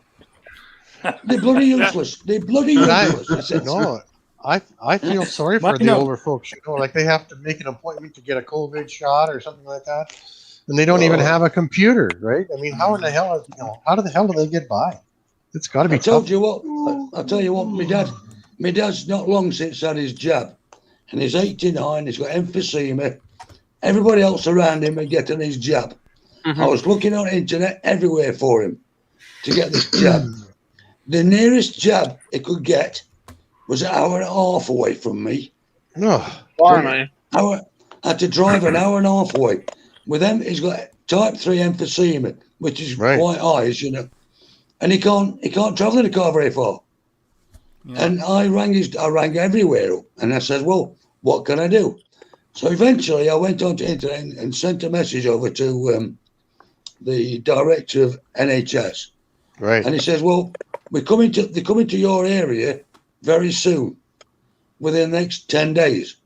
I said, okay, I'll wait. And I said to Dad, can you wait? He said, well, I thought I ain't got a choice ever, really ever. I said, well, we'll wait. Anyway, it came out. Within 4 days, he got a jab 3 mile away from his house. Good. 3 mile away. After all that rubbish and ramble, saying it's all around you. There's a family that live quite close to me. They've got a child who's he's about 21 now. He's got the same syndrome as Riley, and he picked up or suspected picked up the old virus from a care centre. Now they live just literally 3 miles down the road from me, and also you have to get yourself tested, won't you? You know, he's entitled to a free test. So She logged on and got him a test. The nearest test centre for where they live, and as I say, they live 3 miles down the road from me. The nearest test centre was the Isle of Wight. Blimey. Bloody hell. You know, there's good news though too. You know, my wife's mum. That's not far from you, Mick. My wife's mum is 88 years old, and she lives in a small facility for old people. 20 people in there, but up in northern Saskatchewan. It's literally a 3-hour drive to the closest town, and they got there. They got the first one, they got the second one, and she got Moderna, I think. And man, they're done. I mean, that's fantastic. Right in the middle of flipping nowhere. Like it's a 7-hour drive. It's a 7-hour drive from here. That's fantastic. That is fantastic. That's fantastic. That's good news. That if we want to get tested, so go on, Jeff says that the Isle of Wight is not very far from me. It ain't very far, Jeff, but you can get considerably bloody wet if you try to walk it. Yeah. If we want to get tested, it's 2.5 hours away from us, and we have to buy bus transport. Crazy. And my dad's in a major city. Sparky, no? My dad's 88 in a major city, and he hasn't got his yet. Oh dear. He's 88. Oh dear. Old people. Yeah. What are you gonna do with them, right? We love old people. We love old people, really. Don't we, Bruce? Yes. There's not enough respect for old people. No, you're dead right there, Bruce. You're dead right. That's because you've come to the wrong stream, Bruce. That's as simple as that. What's that, right? I got no respect. Hey, I respect you, Bruce. I respect you, brother. Rodney. Bruce, yeah, all these young'uns don't sparting off, and they don't know half for anything, do they? Don't know half for anything. They're learning. Oh, as soon as mom and dad cut off. No, as soon as mom and dad cut off the money, they'll be like Scotty down there. He'll be working on stuff and fixing stuff. And, yeah, they'll catch up, Bruce. Eventually, they'll catch up. You just gotta pull them off the hind tit, and then they'll be fine. That's it. Yeah, they'll catch up, Bruce. Trust me, they'll catch up. They will. Well, they don't have any money anymore. They bought their first house, and that's it. You know, the lawnmower quits. They go on YouTube and they watch Mick fix a lawnmower. Yeah, or pay a lot of money out for Mick. Yeah, well, that works too. What about me, mate? I have the utmost respect for the old generation. I just don't have the patience to go with it. It's as simple as that. You'll see next week, right? You can see in a couple of weeks' time Bruce Pender with his trolley like this, you know what I mean, going down the road. Do you want it fixing? Well, you know, apparently, apparently, Ice Willow come is I'm going. I wasn't being mean. Have we fallen out? Have we fallen out in the stream somewhere else? Lot? Are we all? Are we having a bit of a tate in there somewhere? No, not said anything. No idea. I don't know what's going on. I can't see the stream. I've not seen anything. We're good. Don't leave. That's it. I'm blaming Dick then. If Dick can't see the comments, I'm blaming Dick. It's simple. It's just easy way forward. And a second. I can't see the chat. But you know, I'm getting up there. Yesterday, I bought some stuff. I tried to use my debit, and I had to try 3 times to do my debit yesterday. Yeah, put in the chat. I love the idea of this chat. Have a great evening. All the best from Ice Willow. Come. Okay. Yeah. And then he's put a question mark, and then he put I was being nice, and then he's put I'll take the subscriber back then. Yeah. I don't know where he's got that from. He's obviously got confused somewhere. Yeah. The conversation overlapped with his slaughter. Been there, so don't know. No idea. I don't know. I didn't upset anyone. I think it was Dick, to be fair. He can't see the comments, so I'm going to blame it on Dick anyway. It's a sensible thing to do. Clearly. It's a sensible thing to do. He has no respect. No respect. Sound different in those Birmingham ears. That's where them boys from Birmingham do. I know you got to watch them.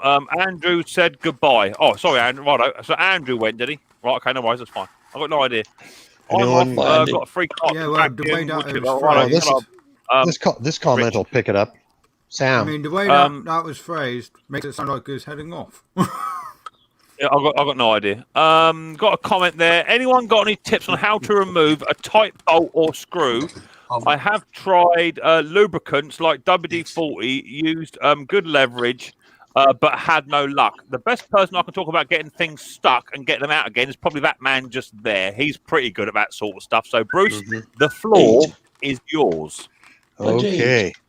There's nothing easy about an easy out, but they work. Okay. First thing I heat them up. I put some penetrating oil, and I use acetone and transmission fluid mix for my penetrating oil. I dribble a little bit in with a paintbrush or poker or squirter or whatever, and heat it up. And you can try drilling a hole in it and putting an easy out. Now I've got some new easy outs that are square instead of multi-sided. They're snap-on and they work well. If you have a welder, you can weld on a bolt and fill the bolt with weld, and it'll attach to the screw, and away you go. Map gas. Just keep, map gas works good. Hey, Brucey, what about your attachment for the air chisel? Oh, my your shock and awe. Yeah, the easy brake or whatever it's called. Shake and brake. Shake and brake. Yeah, that's it. That works good too. Yep. And but I don't think saying that their bolt is broken. Is it snapped off or not? Just wondering. Sometimes you heat it and you whack it, give it a good whack. Yeah, what you can do if you've got an old bolt that's actually snapped off flush, you can get like a Dremel tool and put a flathead groove into it, so you can get a turn it into a screw. an impact on it, and then heat it up nice and hot. You can when it's nice and hot, you can quench it with WD-40 or some kind of penetrating lube to try and absorb it in. Heat it up again, try and shock it. You know, there's no easy, there's no one fix cure to all. It's a question of perseverance and trying damage limitation. So do the stuff that's not going to damage it or make it worse before you come down to the heavy stuff. Sometimes you can just grab that little edge with a pair of pliers. If I had a pair of pliers. Don't rush. Yeah, just don't rush it. Just soak it in plus gas. Warm it up. Get some plus gas and some warmth. We'll get some warmth and leave it an hour. Come back, more plus gas and warm it and leave it. I don't have. You know what? I don't have the patience. I whale away on it until I need bandages. That's how you break it. That's right. It's patience. It's patience.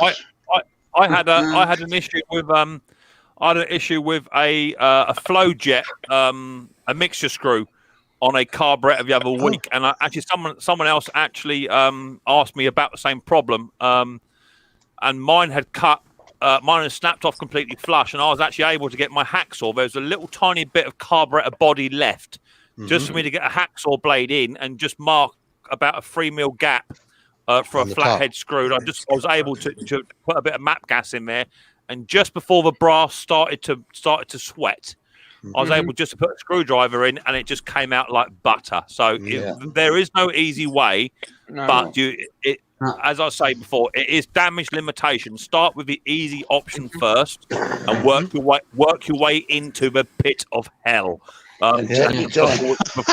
Before you get to it. Always. It's great. Everybody's an expert. Your time.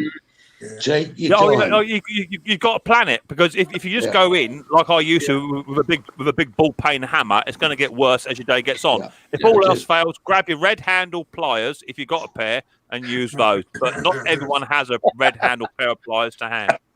No, certain people lose them. I actually think it's time for. I think it's time for me to upgrade to the VAM pliers anyway. Everybody's using the VAM pliers, right? Yeah, I love those. Yeah. Those are great. There we go. Or either that, or just pick it up, throw it over your shoulder, and say, "I'll buy a new one." Yeah. Yeah. But usually it's on an old. It's on an old machine. It is, yeah. It is, yeah. William, I can't have you up. William, mate, I can't have you up, mate, because you. That would absolutely kill my stream, William. I can't have you up, mate. It's got too much noise, buddy boy. Yeah. He's in the cable factory making cable. Yeah, well, we'll go and make cable somewhere else. You can't have that noise up here. The problem is that I've only ever failed a few times on extracting bolts. Just only a few times. Most of the time, I get. I always find it's harder. That's what it's like. I always find it's harder to do that sort of stuff when you're working on particularly old machinery, like the vintage stuff that I tend to go for as well, because the chances of you snapping something are quite high, and the chances of you actually buying a new spare part for Can't hear you, Mick. You can't hear me.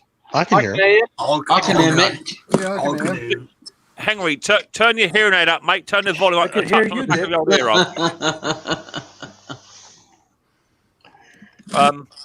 Got your speaker turned off, Henry? I don't hear Bruce.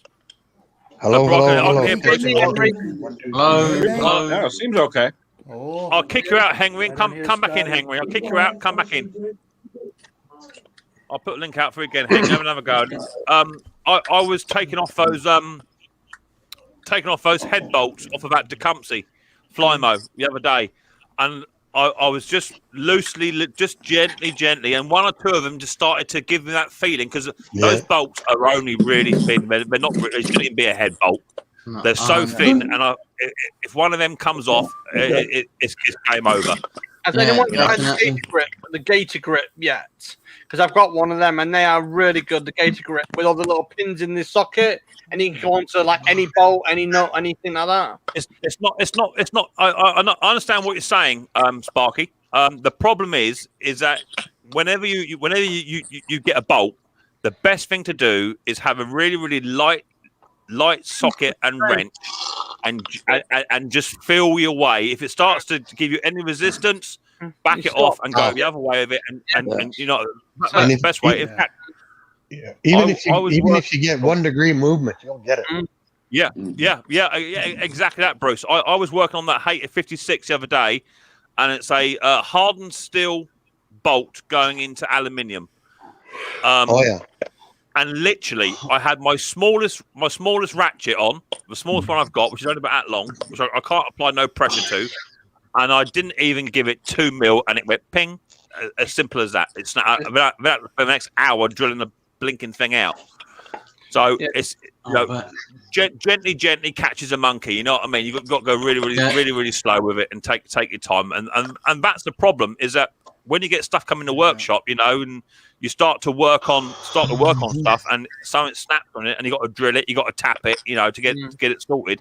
This is the sort of stuff that people don't see. They just see the finished product all now working and lovely, and you spent the last 2.5 hours with a drill trying to drill it out nice and square, and tapping and diving. One bolt. Bruce, I've been there. I was there last week. I know how. I feel your pain. And if you haven't got a pair of red handle pliers to help move it as well, then you're in an even worse place. Good night, sweetheart. Love you. Good night, darling. I just wrote down vampires. I'm going to go to Amazon and buy a set. Have you tried out that? Have you tried that other carb yet, Bruce, or not? No, I haven't. No. Well, take my advice and just throw it straight in the bin. Well, it's just too much like winter out there. It's too much like winter. I'm still on snow blowers.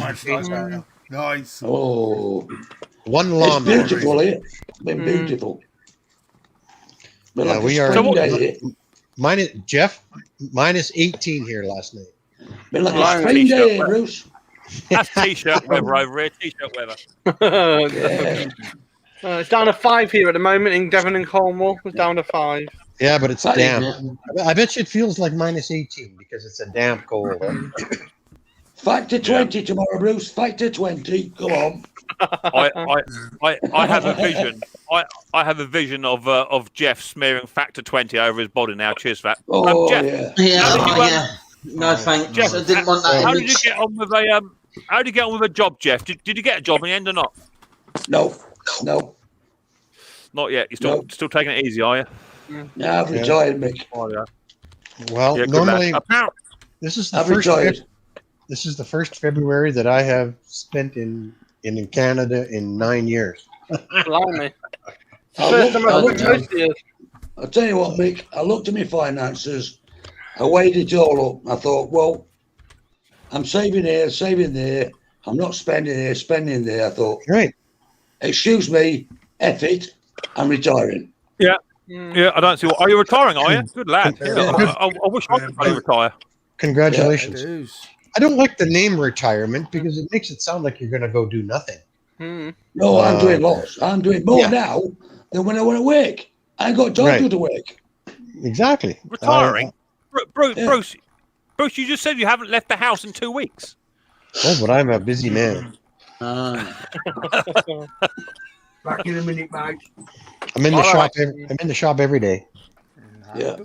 Yeah, I try and be in mind as much as I can. Now the season's starting just to open up over here in the UK. People are starting to move stuff around. But I will say there's a lot more people now doing what I do. I think it's because of the old virus. There are so many people now. Trying to find a few extra quid. We got there. Vampire Flyers. Mick. Are they? He can't have a red handle pair, Ken, because he'll lose them. Mick, do you find there's people undercutting you or trying to undercut you?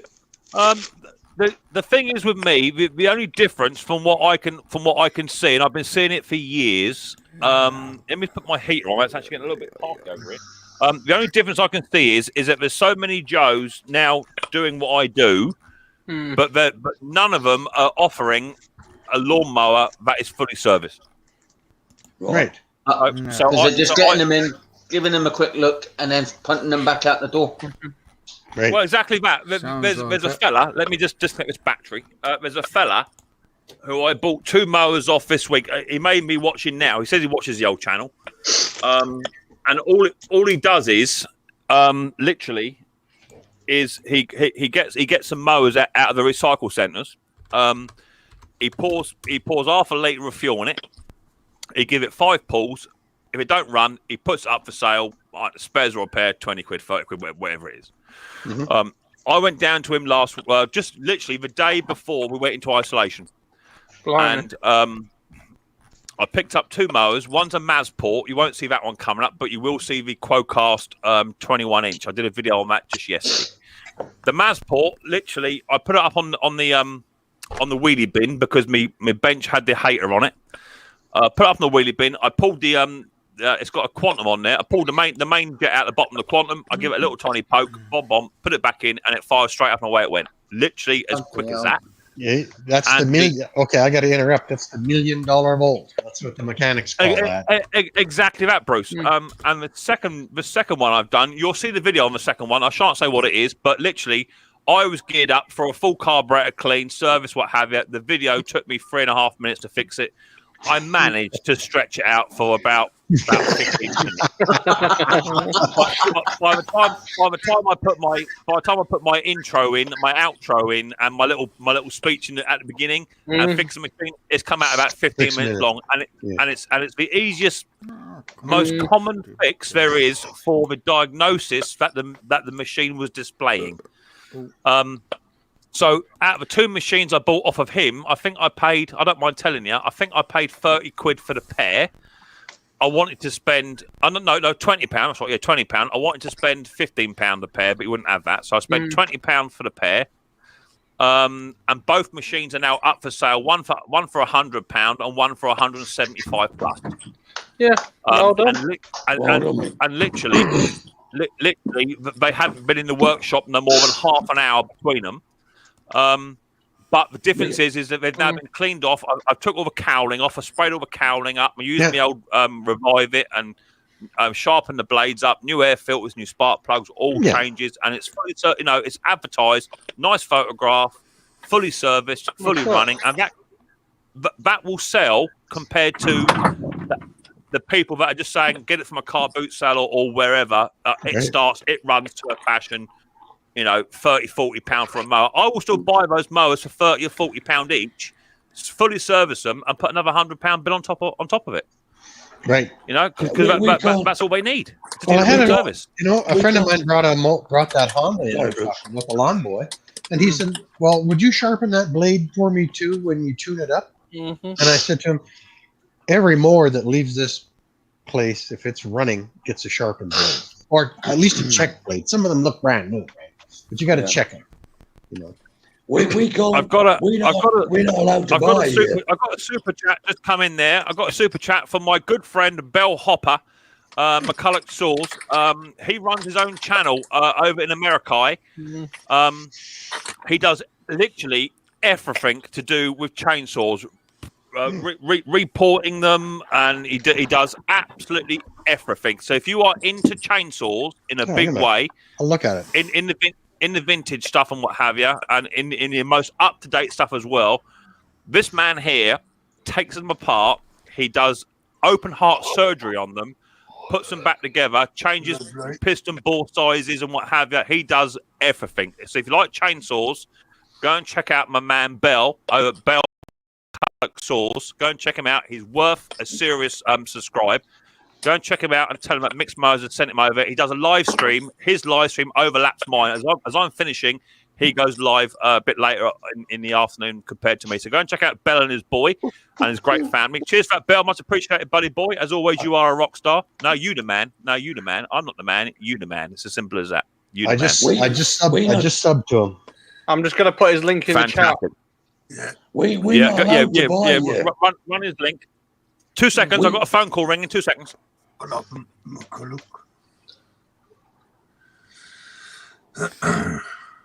just going to put his link in the chat, everybody, for him. As long as it's the Can't right hear one. you, Ken. Can't hear you, Ken. How about now? Yeah. There you go. No, Bellhopper does a lot for his community too. He was helping homeless people and stuff like that over the holidays. I gave to what he was doing, so he does a lot for his community as well. So he's got a good channel. He also helps out his community. It looks like he works on McCullough's. Mostly McCullough's, yeah, mostly. we just a real good old boy, a great family, and just a great resource for McCullough. Over here, we're not allowed to buy engines or mowers or anything from the recycle center. Not allowed to. We do, Jeff. We do that by slipping the $10 bill under the guy's hand when he's not looking. Yeah, you can. You can.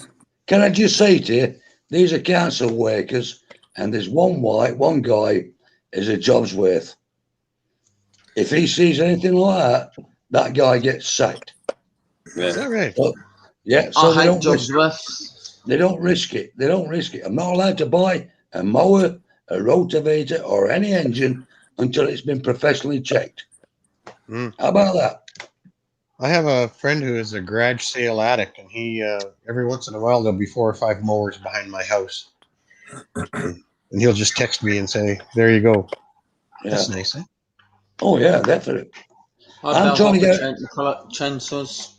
I'm trying to get over to the local scrap man before he takes it down there to drop a few off, or let me have a look what he's got before he goes down. Yeah. Yeah, just to slip him a few brownies, if you know what I mean. Yeah, I know what you mean. But I can't find one yet. Still trying. But the price of mowers up here is absolutely horrendous. You can get one that's fully serviced, looking really, really new, looking really good. And you can buy it for 40 quid. Blimey. You can get the on. So that was my 9-year-old niece wanting to know how she can do a personalised voice message for her answer phone on a new Apple iPhone. So I had to talk her through that. Bless her little heart. So go and check out Bellhopper. Mick is working on a Mac 8 Mac Cat. Won't stay running. Yeah, Bell would probably just say throw it in the bin because it's a pile of poop. But go and check out Matt. Go and check out Bell. He's absolutely fantastic. He does some fantastic stuff. Please go and check him out. I've been following Bell for a little while now. He does some good videos too. So go and check him out. He's cool. I like him. How you doing, Chris? Nice to see you, mate. Thanks for popping on in. Hope you're okay. At my local tip, they have you have to speak nicely to the chaps. Yeah, a lot of people are saying the same thing, where you can't take stuff out of the recycle tips in the UK because there are contracts set up for companies to come in and take them out, and they buy it by the ton. Isn't it, a lot of them? Yeah, apparently the law is changing on that, and from what I understand, two things are going to change. Number one is all of these low budget style, cheap economy machines that you can buy, your Ryobis, your Titans, and what have you. Apparently, the manufacturers are being told they must make the spares for these more readily available.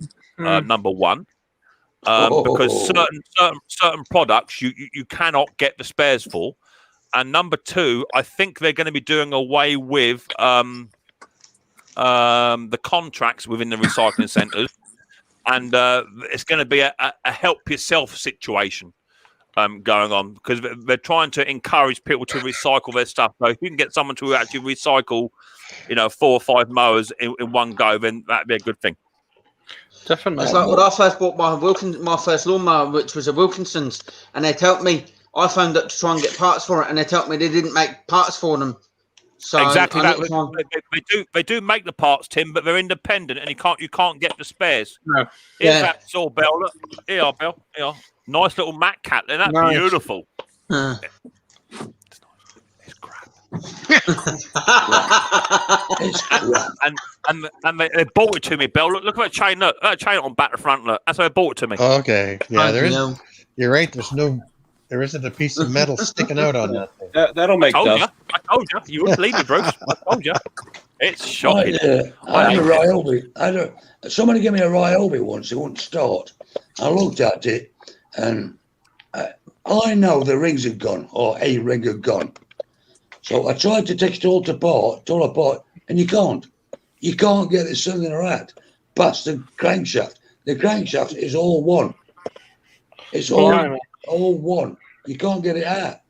So it's scrap. Well, from what I was reading about it, as I say, all of these cheap two-strokers that a lot of us don't generally do for two reasons. One is that there's not a lot of money in two strokes anyway, unless you're doing something like what Bell's doing, where he's reporting stuff.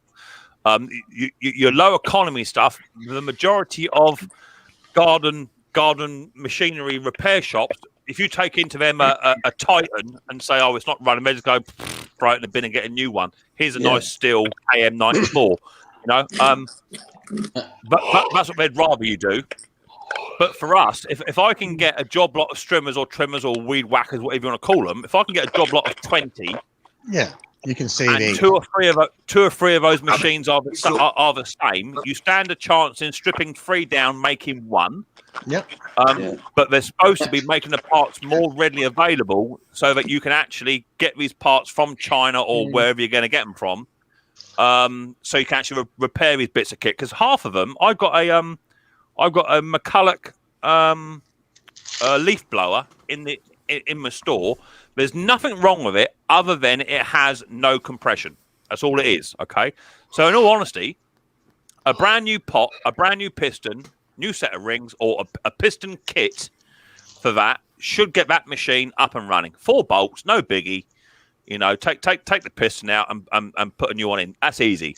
I went online, £65 for a new pot and piston kit. You can buy a brand new kit for about 85 quid. So it ain't worth doing. I've heard about this, the new fuel regulations in September. Just for the challenge is all. Oh, my God, back into chat. Hey, do you know about thanks for having me, Nick. Let's go back into chat for a minute. Not a problem, Sparky. Oh, Sparky. No, it's mate. Oh, Sparky. About the new fuel regulations in September. Yes. No. Yeah. Anybody? Yeah. We're moving over. Go on. Moving over to N10 instead of N3. Blimey. which means they. Oh, lost you, Jeff. Jeff's just cut out. We're losing you, Jeff. Go again, Jeff. No. I think he's froze. I think he's froze. He's doing something. There he is. He's back. We're back again. You're back. Go again, Yeah, Jeff. we're back Yeah. again. It's Go again. we run what we've got at the moment is the unleaded N3. Yes. And what they're doing is updating it now to the N10, what they call N10. That must be. And the engines what we've got now will not run. They will run, but all the rubber, any rubber you've got, any brass you've got, any aluminium you've got in that engine, it will disintegrate it eventually over a period of time. From what I read, Jeff, we're going over from 95 bioethanol fuel up to 10% ethanol bioethanol fuel, which would be the new 10 grade petrol, but it is supposed to be a bioethanol. Yes, it's the ethanol. I dare say we're in no worse situation than what they are in the States. If you're running the modern gear, the modern stuff, even if it is a Chinesium, we may have to end up doing a bit more like what the States are doing with regards to stabilization and stuff like that. But the only thing I can see it really affecting in a bad way would be all your vintage style stuff where it has lots of brass components and what have you. Yeah. But the price of it make at 14p a litre. So we've got like 14p. The price of it will be 14p a litre more than what we're paying now. Well, hang on a minute, Jeff, because a minute ago you were saying you looked at your finances and you can afford to retire, so you got bags of money, so it shouldn't be a problem for you, should it? No. It is a problem for me, Mick, because I feel sorry for people like you. Oh, don't worry about me. I'll be absolutely fine. No, it's not fair to everybody. It's not fair to ordinary people, Mick. You know, the ordinary Joe Blogs who goes to work in Outbanger, you know, because he can't afford anything else. Is keeping his neck above water, paying his like everybody should. He's running a little car. It's great. So this is in effect what I was saying a minute ago is that someone's going to come in with his machine that's running on a newer style fuel, and it's going to need a new carburetor straight away because the bowl is absolutely smashed to pieces and what have you, and all the internals. Yeah. And this is what I'm saying, where people will have to. Manufacturers will have to make the spares more readily available for these machines. So what are you going to do? Are you going to go and buy a brand new machine and in, like someone just said, 70 hours time, go and buy another machine and we're back into throwaway society?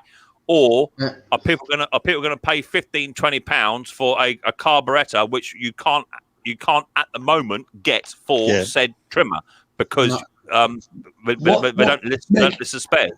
But what are you going to do, mate, about your Dennis? You should still be able to buy, from what I understand, you should still be able to buy premium fuel for all vintage equipment. But that will never change. But no, it won't. It'll change. Yeah, apparently that's never going to change, Jeff. All vintage equipment that you will be able to buy special fuel to go with that. Hang on, I've got two people in the basement here. I was busy looking at the chat. I got Neil from Scrap It or Fix It. How you doing, Neil? Hi, Neil. Are you there, Neil? Hello. He's got. Hang on. Hold up. Is this turning into the Conquer show? Going on. Oh. Hold up. Look at the t-shirt. He's been on the Conquer show. Look, and then check him out as well. Look, they got the same blinking t-shirts on them too. Yeah. Going on there. You know what? You guys are talking about machines, eh? Poulan has done a real trick. You can still buy Poulan Pro, but 5 years ago, Poulan Pro bolt for bolt was a Husqvarna, and now they're just Chinese junk. Yeah. But the old guys say, "Oh, it's a Poulan Pro," and they go buy a Poulan Pro. Although it's not the same. Hey, wait a minute. Phil shows up with a black shirt. What's that all about? Conker. Apparently, conkers have feelings too. All right, Conk. I am. Good evening, gentlemen. Conker has actually had his. Conker's actually had his name changed now. He's no longer called Conker, as Riley calls him Top Onker. Riley can't say his cuz very well, so he calls him Onker. Onker. Not Tonker then. He's a lovely boy, mate. He's a lovely boy. You must have a version of Conker. Do you have a silk screening operation there, Conker? Sorry, guys, missed that, but sorry. Do you have some kind of a silk screening operation to make those shirts? No, Bruce. I pay for this. I actually pay for this, but because bored already. Bored. Well, I lost him when he said pay for something. He's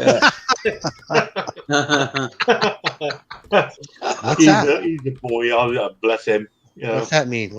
He paid for something.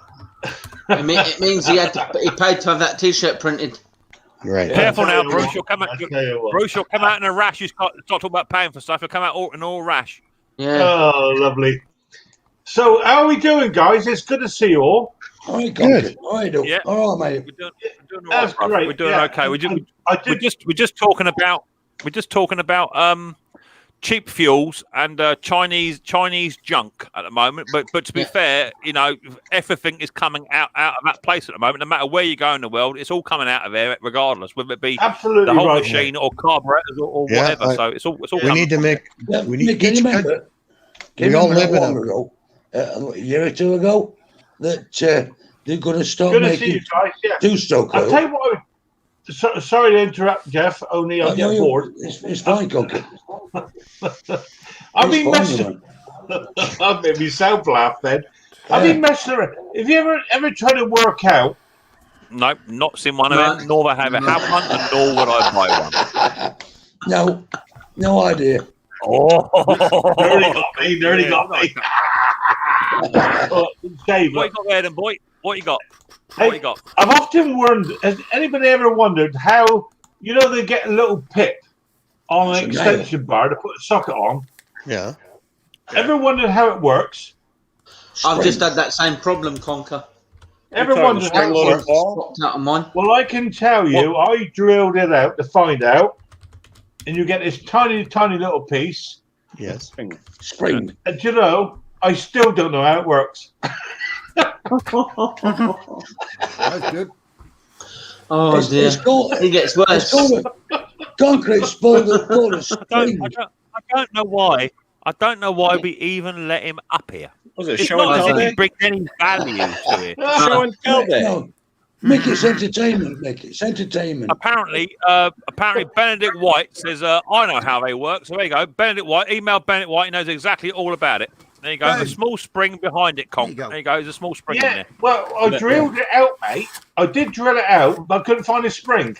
I did drill it out. Check the drill bit. That's because you drilled it out and probably drilled the spring at the same time, you donut. You won't tell me that. It's on the other side of the shed. It's a micro spring. It's a micro spring. Very, very small. You drill the fucking spring. Well, in the end, why did you drill it out, Phil?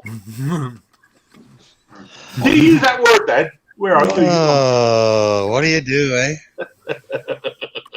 Why does he always just turn no up help in in the some last people, half is an there? hour? Why can't he show up at the beginning? We just get rid of it out of the way to begin with. No, he's got to tell the last bit. When I'm trying to keep the stream going, he just turns up and ruins it every blinking time. I did turn up. I said, hello, Mick, how are you? And you ignored me. I tell you what. I find it very hard to ignore you at times, Conker. Very hard. Especially when you try ringing me. When you try ringing me during my live streams, but I always turn my phone on to silent. I know now, you so do, you mate. can't ring me up. And I know you do. That's why I sent you a message. You get that one? Do you get the message? Not even looking at it. Not even looking at it. Not pay attention. Not pay attention. No. Hey, more importantly, Mick, how's that lovely wife of yours? She's just texted me. She just texted me. What's time now? She texted me 10 minutes ago. Oh, are you there? Yeah, I'm here. She's doing okay, Conk. Thanks for asking. Good. She's doing okay. She is absolutely fed up. I'm sure she must be, mate. I can't even begin to imagine. I mean, my Mrs. P, she works really hard, not just in the hospital, but she works really hard at home. She looks after Riley boy, you know. She does all the hoovering, or she gets all the dinner ready. And even if Mrs. P is at work and Nana's round her daughters, I'll get the dinner going. You know, I'll have all roast dinner. I'll have all rock and rolling. Mrs. P will come in straight away, gives me a bit of a shoulder barge, pushes me out the way, and takes straight over. She can't just sit there and say, "Okay, yeah, you do it." No, she can't do it. So that's because she's a nurse, mate. That's the way they are. That's the way they are, mate. I know she's getting better because 2 days ago she said, "Oh, the stairs need doing," and can you just make sure that's done as well? So she started to the finger points starting to come back now. Hey, Mick, is that the only thing she said to you? Come on, then, boy. Come on. Is she feeling better? No, she has said several other things to me, but now that her finger pointing is coming back, now the finger pointing's there, I know she's back on the road. So this is not for Scotty's ears. This is for the big stuff. You know what next thing? You know what next thing is, Mick? I've even Mick. Yeah. Come on, big boy. Come on, big boy. Yeah. Well, I mean, I can't wait for that myself. I have. Bro, stop pulling faces. I have also changed all the bedding and what have you. Hang on, I've got to text it. It's okay. Josh needs some snack jacks. Just ready. He's getting ready. No. I've got to just text Mrs. Pete. I did say text me if you want anything. She got Josh to do it. No problem. Big shout out to the Grinch over there. Can I just apologise? The Grinch. Oh, yeah, him. Yeah. Yeah. That's a nice T-shirt, mate. Where you get that from? But no, she's getting better. In England. Sorry, mate. Sorry, you're born. Three of them on here. You all right, Neil? Neil? Yeah. Marks and Spencer's. Oh, you're right. I mate, good lad. Marks and Spencer's, eh? I see you had to go at that. I see you had to go at that that strimmer attach it Flymo thing. I think you had to go at today, didn't you? I see that video today, Neil. I've got the leaf blower attachment to that, which I had to sort of drill holes and stuff to make it work. That works quite well. But I see you got your video done today with the old Flymo attachment. Do you fancy doing a straight swap for your attachment for a nice vintage Atco Flymo in full working condition? Apart from the fact it doesn't start. Neil, Kevin, Neil, whatever. I forgot your name. Oh, Neil. I think I'll give it. Give it a miss, mate. Give it a miss. You'll give it a miss, will you, mate? Yeah, cheers, mate, Neil. I would have given it to Conquer, but I'd only get a phone call once every hour. Yeah, the blow on is good, mate. Yeah, the blow on. Well, that fixed plastic bowl. I fixed that. There's an achievement. I've actually had a big sort out the last couple of days. My stream, I'm struggling a bit here. Mick, I'll swap you a carburetor for it. Oh, well, where's he gone? You better behave. You guys better behave now. Bruce, give away some prizes.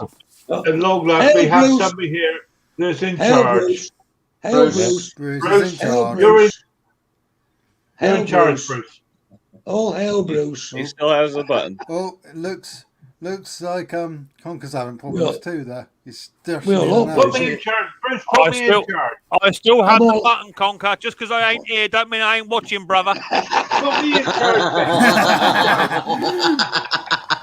You worry about that, old kiddie.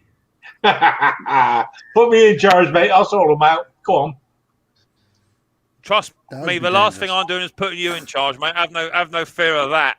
So what have you been working on then, babe? Hey? What have you been doing today, Conk? Anything good? What have you been doing today? Anything good? I watched us get lost, get beat. No, we played 16 men, not 15.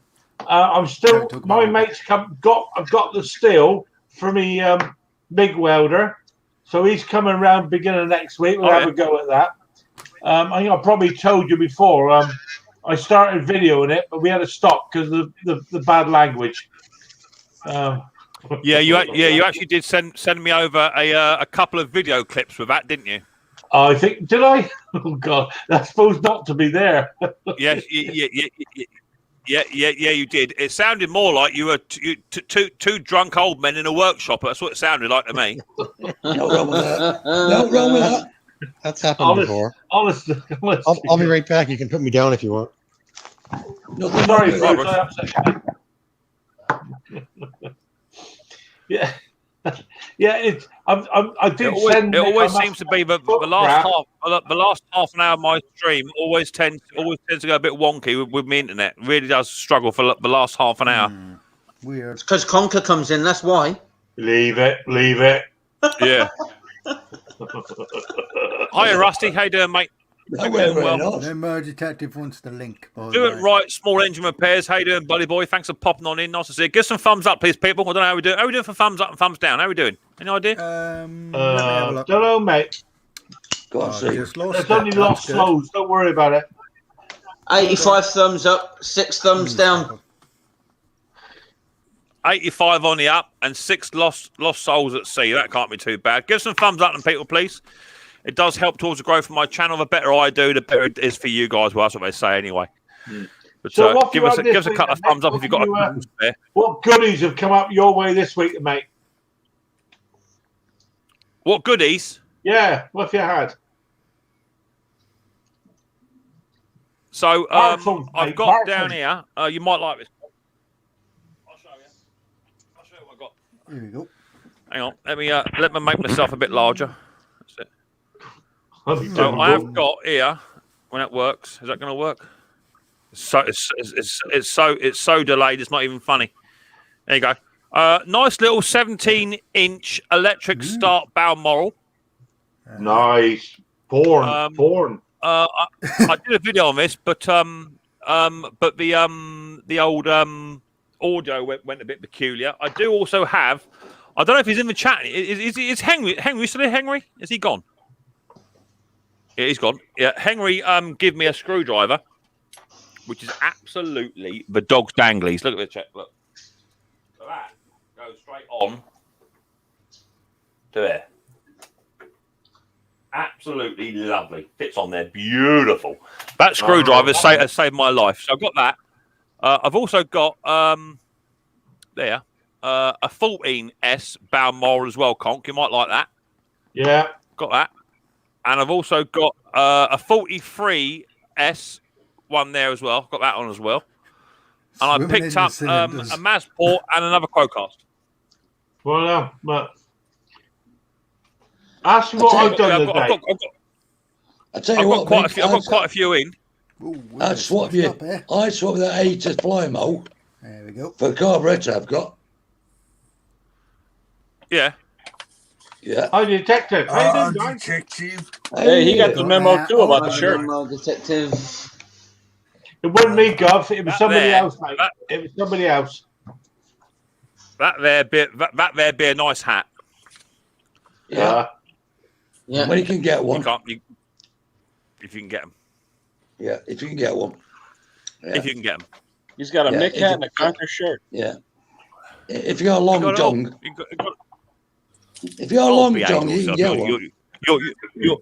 You're just jealous. You're just jealous you ain't got one yet. Here, come. Too right. Too right. Jason Shue says, let's get Mick up to 100 thumbs up. That'd be lovely to get to 100 thumbs up. Yeah. That's what streams are made of. Get up to 100. Yeah. Mick, check your email. Says I'll do it after the stream, mate, if I can. Let me have a quick look. I might do it here. Am I finishing soon? Yeah. How long we got? Yeah, 5 minutes. All right. 5 minutes. Oh, Henry is still there, mate. Don't worry, he's on the side. He is there, is he?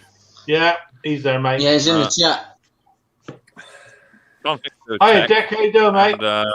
I'm good, mate. Oh, he sent me a what is? Good man. Sent me a what is it? I think yes. This would be a good one. If you sent me a what is it? You sent me a blank email. There's nothing in the email. No attachment there. So try sending me another one. So someone sent me an email. Exhaust stub. If that was you, who was it? Someone sent me. Do it right. If that was you, I think it is you. Yeah, I think it's the same logo. You sent me a blank email. You haven't sent me anything. You just sent me some writing on it. Don't forget, Lawnmower Detective, has your giveaway finished yet?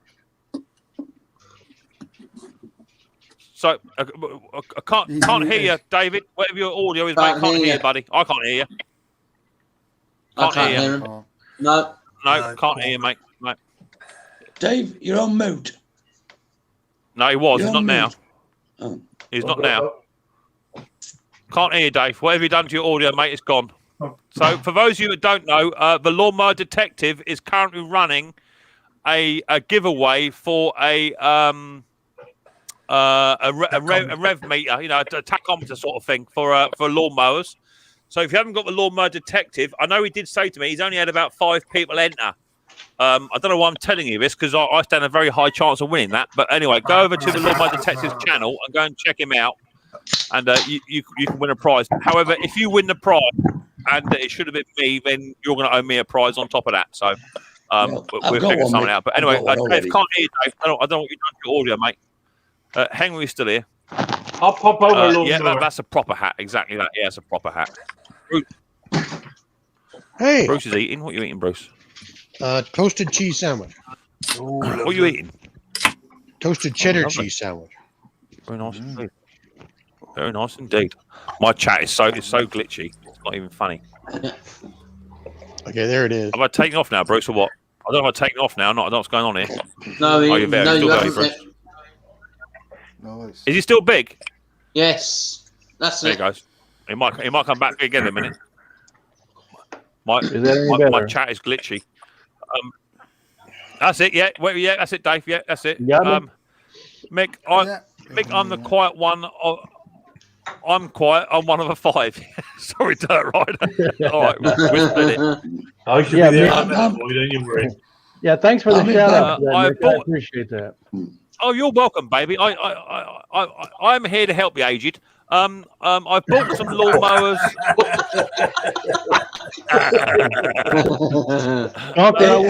Thank you too. Age concern.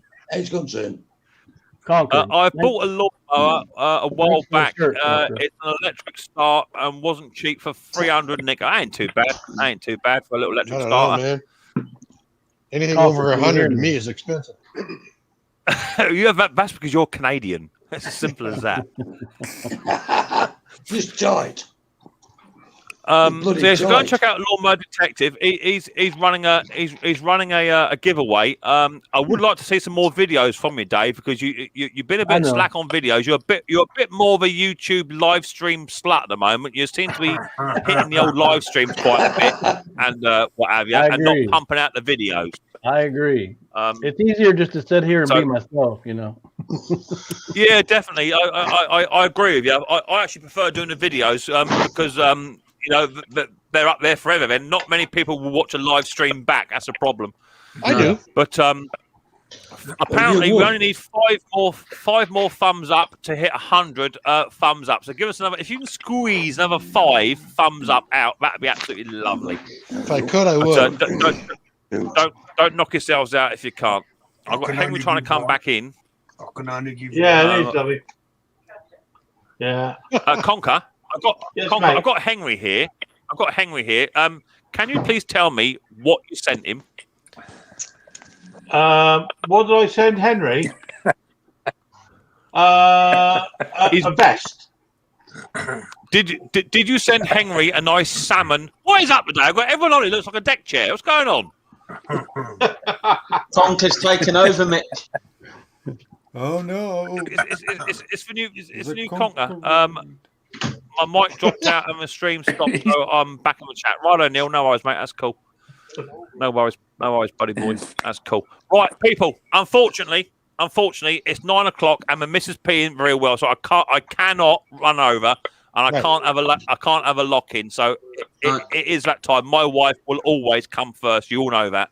So I need to go upstairs and give Mrs. P her bed bath for the night. I need to put on the old gloves that go right up to my shoulder. Lucky lady. Right up to elbows. Yeah, okay. Yeah. So thank you very much for thank you very much for popping in, Peel. I have to go because Mrs. P she is relying on me, and she has now got Josh to go and get a packet of crisps. I don't want to put my kids at any more risk than what I have to. If anyone's going to take a risk of catching this disease or whatever it is, virus, I'd rather it be me and not my kids. So I need to go back in and go and see how Mrs. P's doing, and go and look after her. So anyway, thank you very much for coming on up. Mick, and thing, having a bit of a chat. Mick, Hopefully, in the next week or two, the internet will improve, and I won't be quite so glitchy. As soon as this 5G thing sorted out, I should be rocking and rolling, and we'll be good to go. So, thank you very much for coming into the chat. Thank you very much for coming on the panel, Bruce. Enjoy your toasted cheese sandwich. As always, Bruce, it's one more for 100 thumbs up. Apparently, give us a thumbs up on your way out if you enjoyed the stream, and if anyone's got any guess what it is, ideas, you can email them over to me. My email is on my about page or on my banner. Feel free to email me any questions you have. Then you can just email me up. I'll try and answer it. If I can't answer you, I'll give you Bruce's email, and we go from there. One thing, Mick. One thing, right? Yes, Jeff. There you go. Yes, Jeff. There you go. When you give Mrs. P a bath, bed bath, just make sure your ring finger's still. You still got your ring on your finger, okay? Oh my lord! As someone mentioned earlier on in the chat, I will have a tub of Vaseline spare going anyway, so it won't be a problem.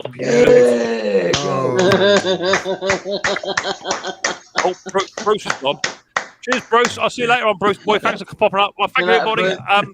Bruce, stay safe, people. Look after each other. And hopefully, in the next coming months here in the UK, we'll be unlocked and able to have barbecues and all the things that we wanted to do beforehand. So look after each other, take care, and I'll see you all later on. Take it easy. Take care. All the best.